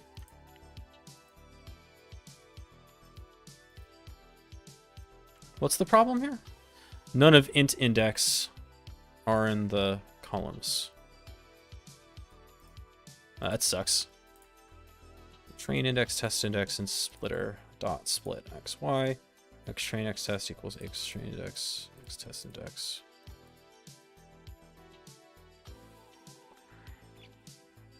I think this might be wrong. Let's look up stratified shuffle split in the actual documentation. Now that we've been given a direction by ChatGPT, now we actually confirm.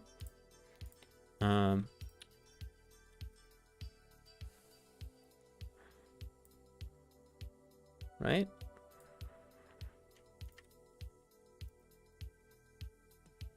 Stratified shuffle split.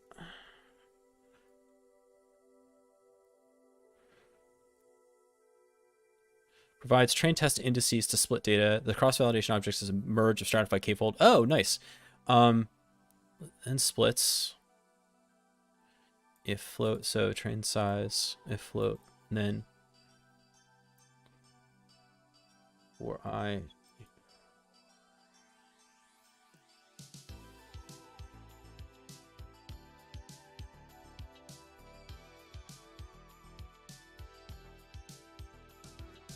Generate indices to split data into training and test set.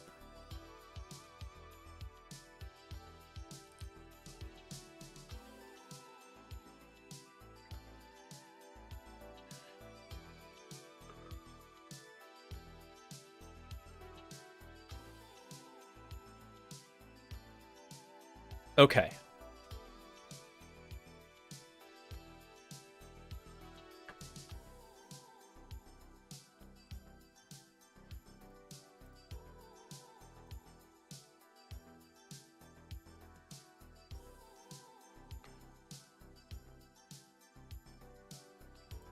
So what happens when let's just do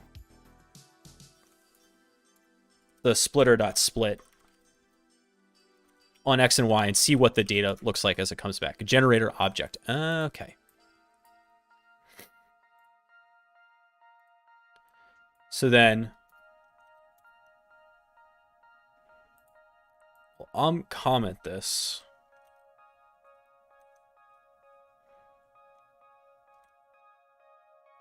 Comment this out because I just want to see what they look like.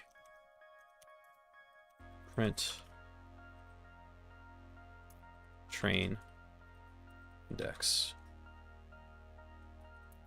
test index. I see.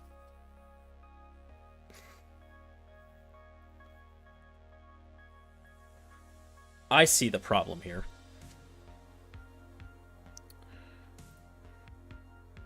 Okay.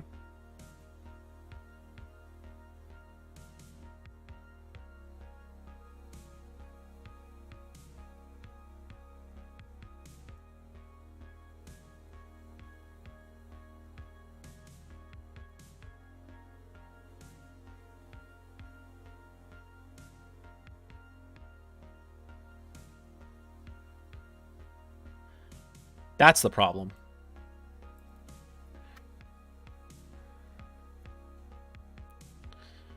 And then we can do this. Aha!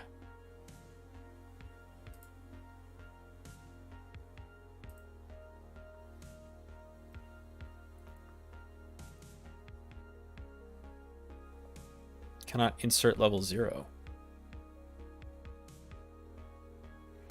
What?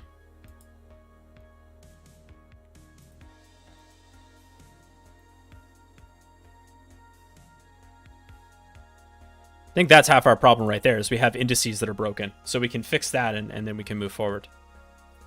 Okay, so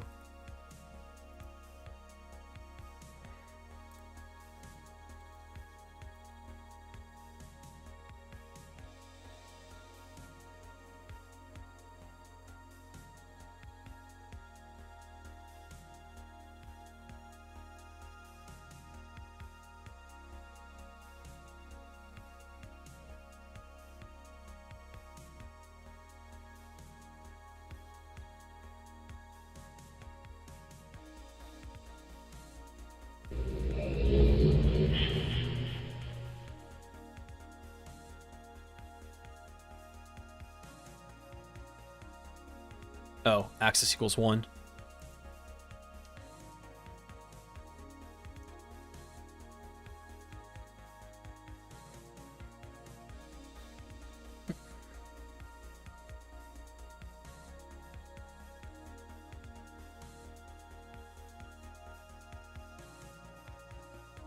Awesome. Okay. So now our index looks right.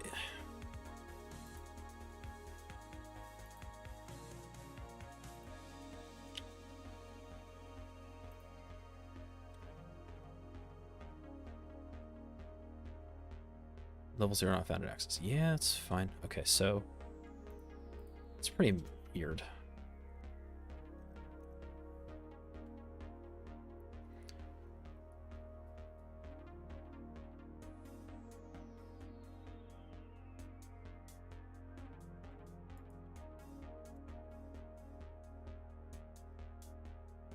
Level 0 not found in access.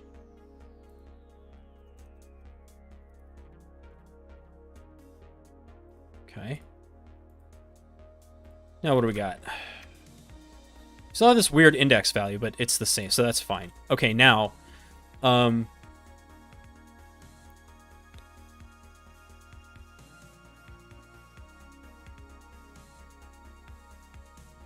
we still need to drop NA.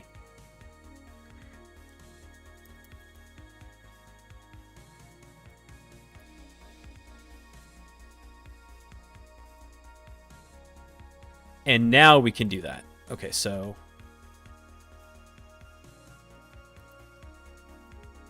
cool. How about this now? Still getting problems. None of int. Interesting.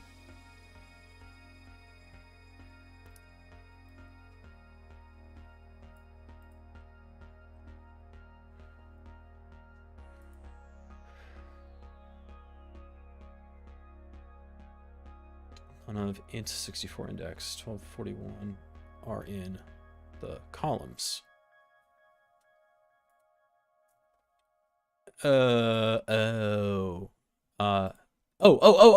Because right, because there. I see what the problem is.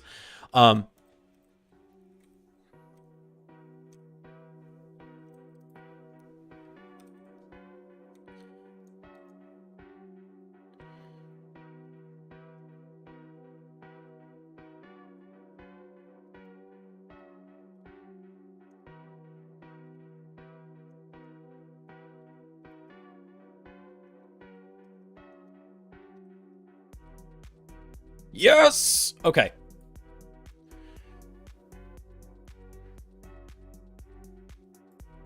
The problem is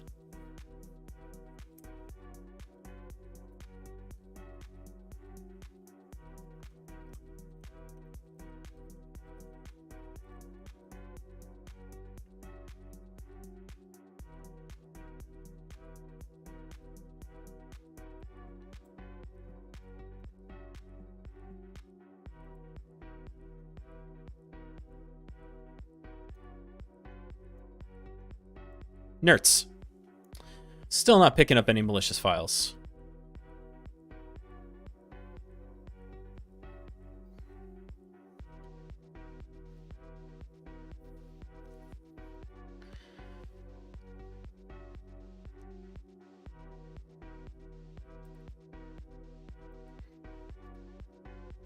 On the split. The problem here is like after you portion of each class in the test set.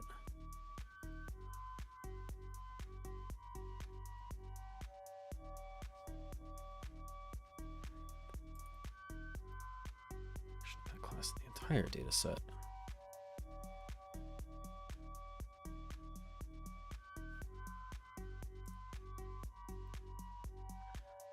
I wonder if it doesn't know how to do malicious versus benign.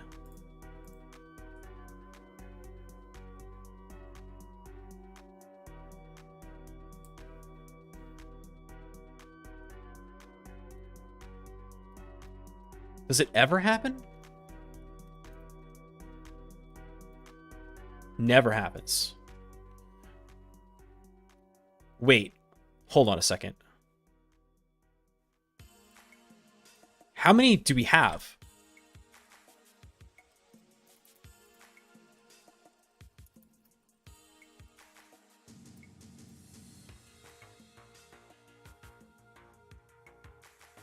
We only have 4? Whoa. Okay, now we have a problem. That's why we're not catching them. Because we have 4. How is that possible? We have 3. How do we have only 3?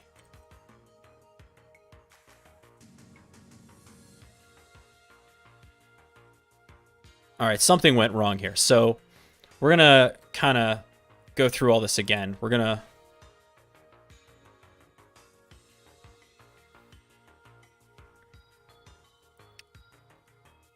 run through all this. Okay, now let's see. df.disposition.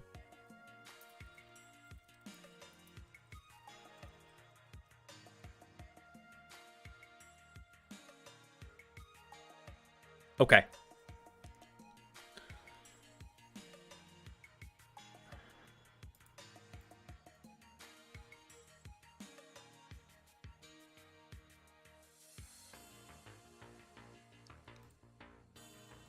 But we have 144 or 104 in...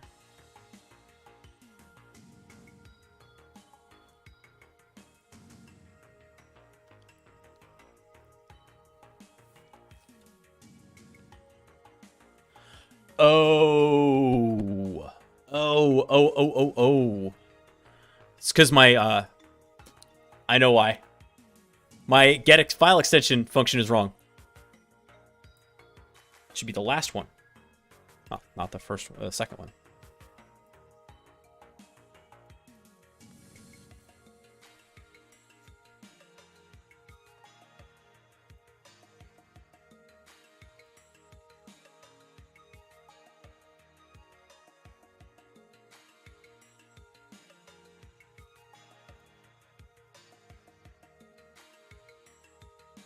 How many I got now?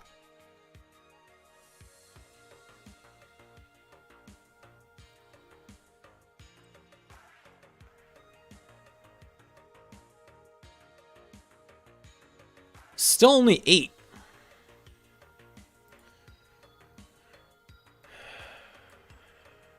Shell dispositionings.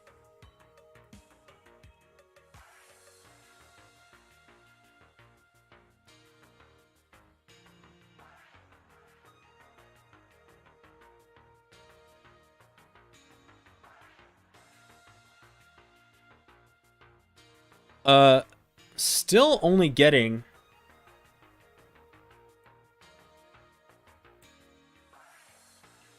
Okay. I don't know what's going on with the extension thing, but it's obviously becoming a problem. So we're just going to run that without it. Okay. Run these. Oof.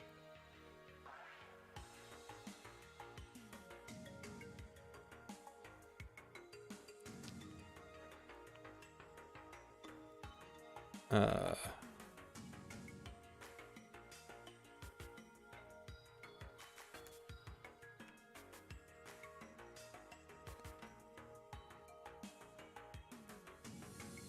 right. That WordPress thing is still being a problem. So can I just delete lines? No, I can't do it here, but I can definitely do it in Vim. So I'm just going to delete that line because it's weird.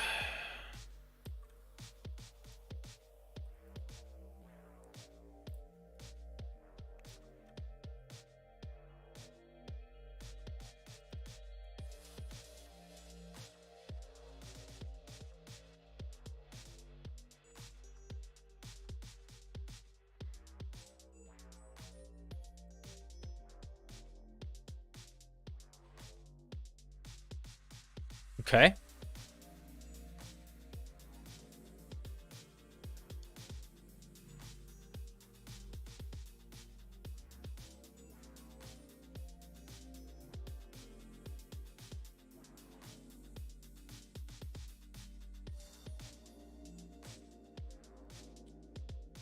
Ooh.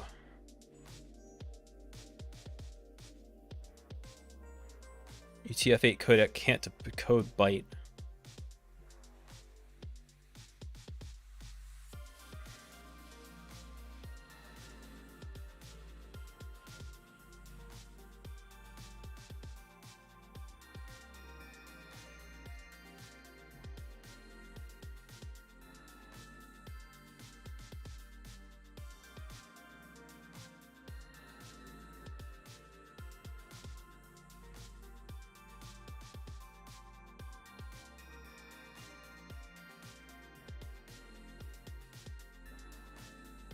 One more time.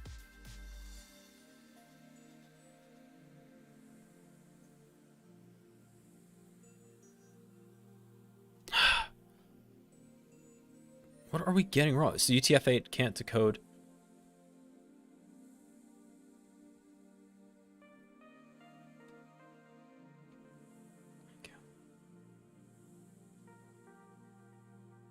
Oh, right.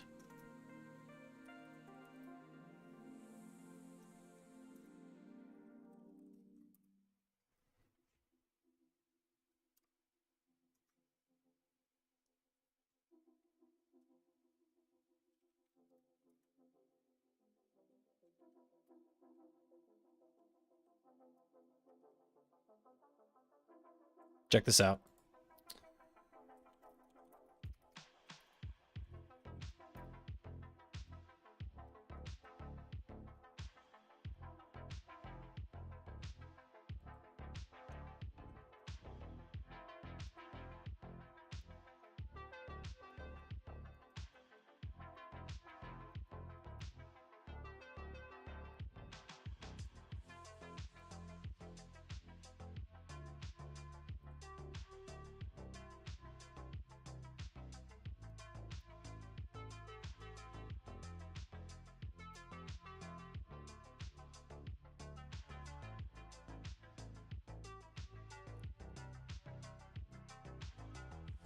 Little cheat there with a shell fallback for the line count.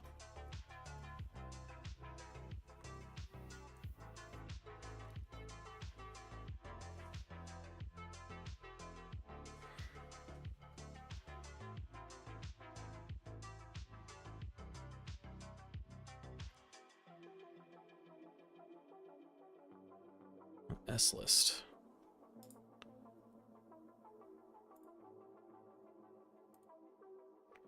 What?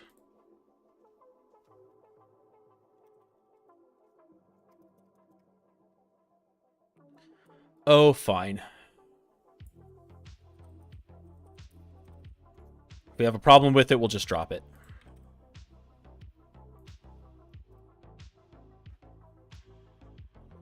Data cleaning is one of the most important parts of this whole process, and it's not sexy, but it does matter.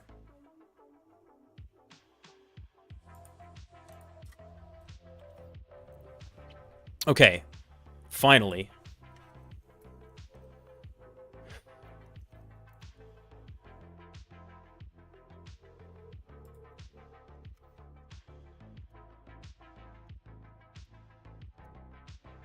Are you kidding me?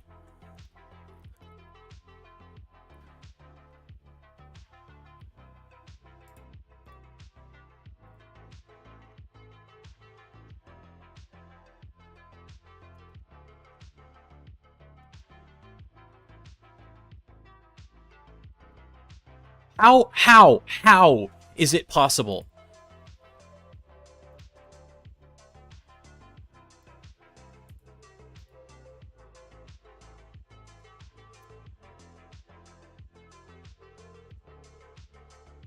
That I don't have any malicious files in the data frame.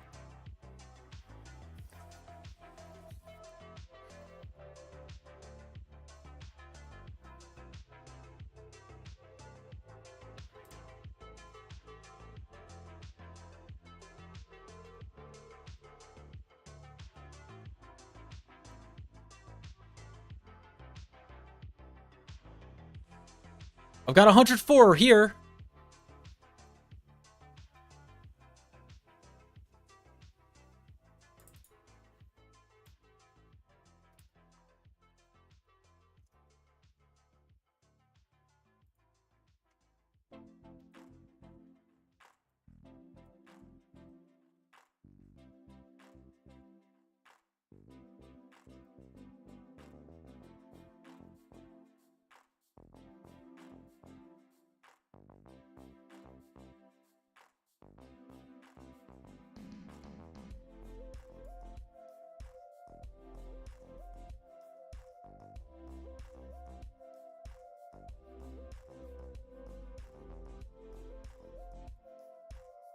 Okay, hold on.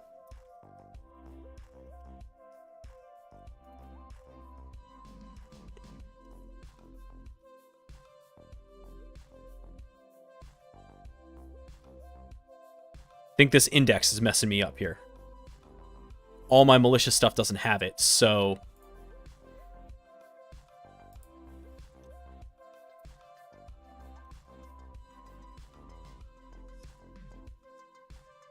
Index not found at access. Yeah.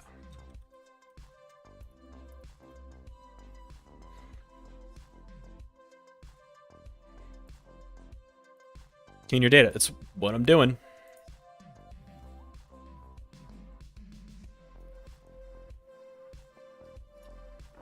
I want this to work so badly. Okay, come on. All right. I don't know why it has level 0 in there, but at this point I don't care because it doesn't look like... Okay.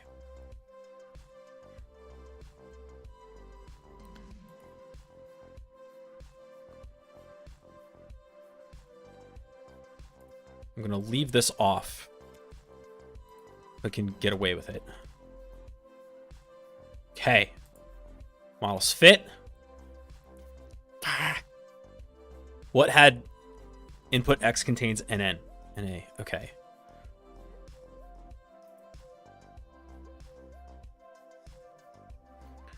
Let's see. If dot is NA.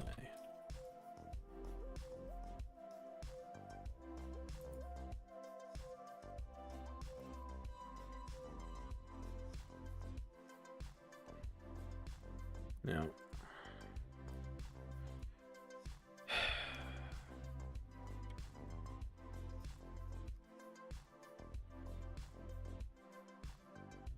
$28,790. We still get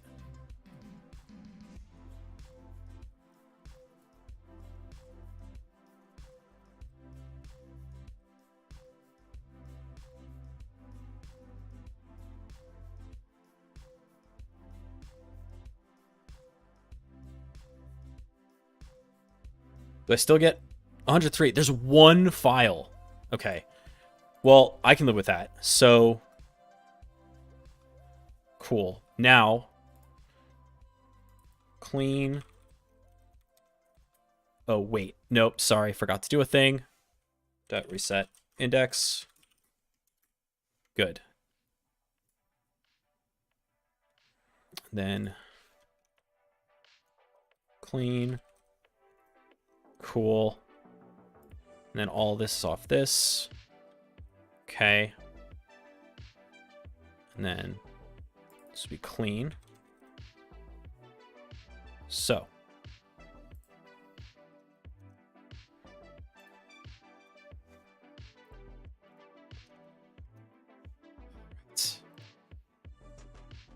Predictions.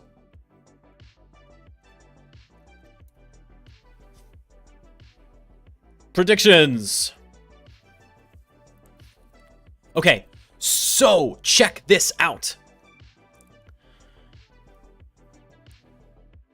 Of the predictions,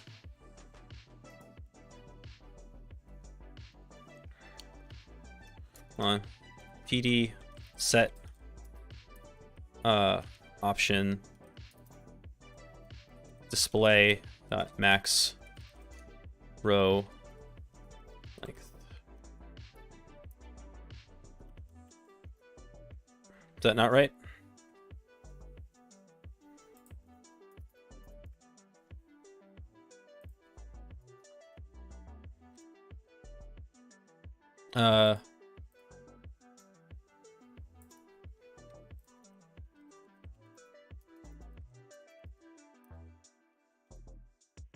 Actually, I want max call length anyway. We're almost there.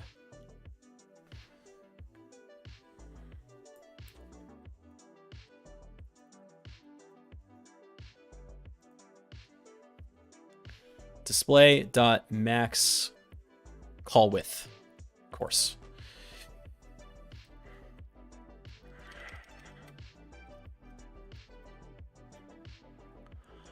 Okay, so of the files that were identified,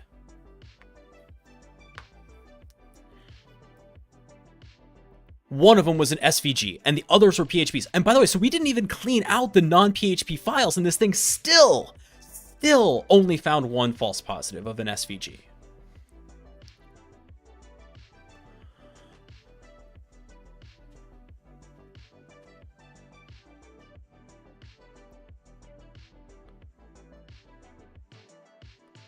That is not so bad.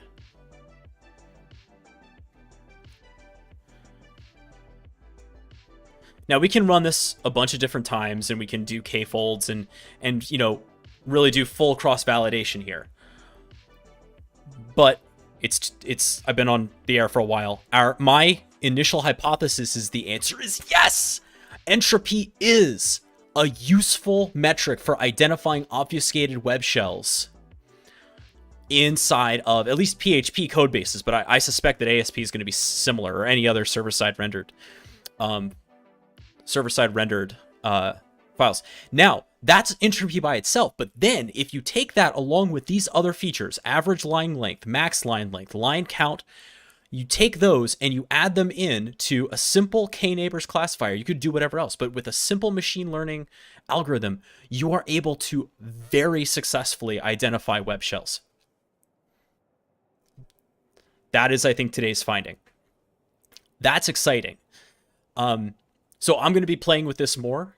I'll probably do a write-up on this as well, but thank you so much for hanging out and observing this research with me and bearing with me as I learn this, because this is new to me. But and I don't want to overstate the finding, but this is very promising for a tool. All right, so I think we're going to call it a day and send you on your merry. We have, let's see.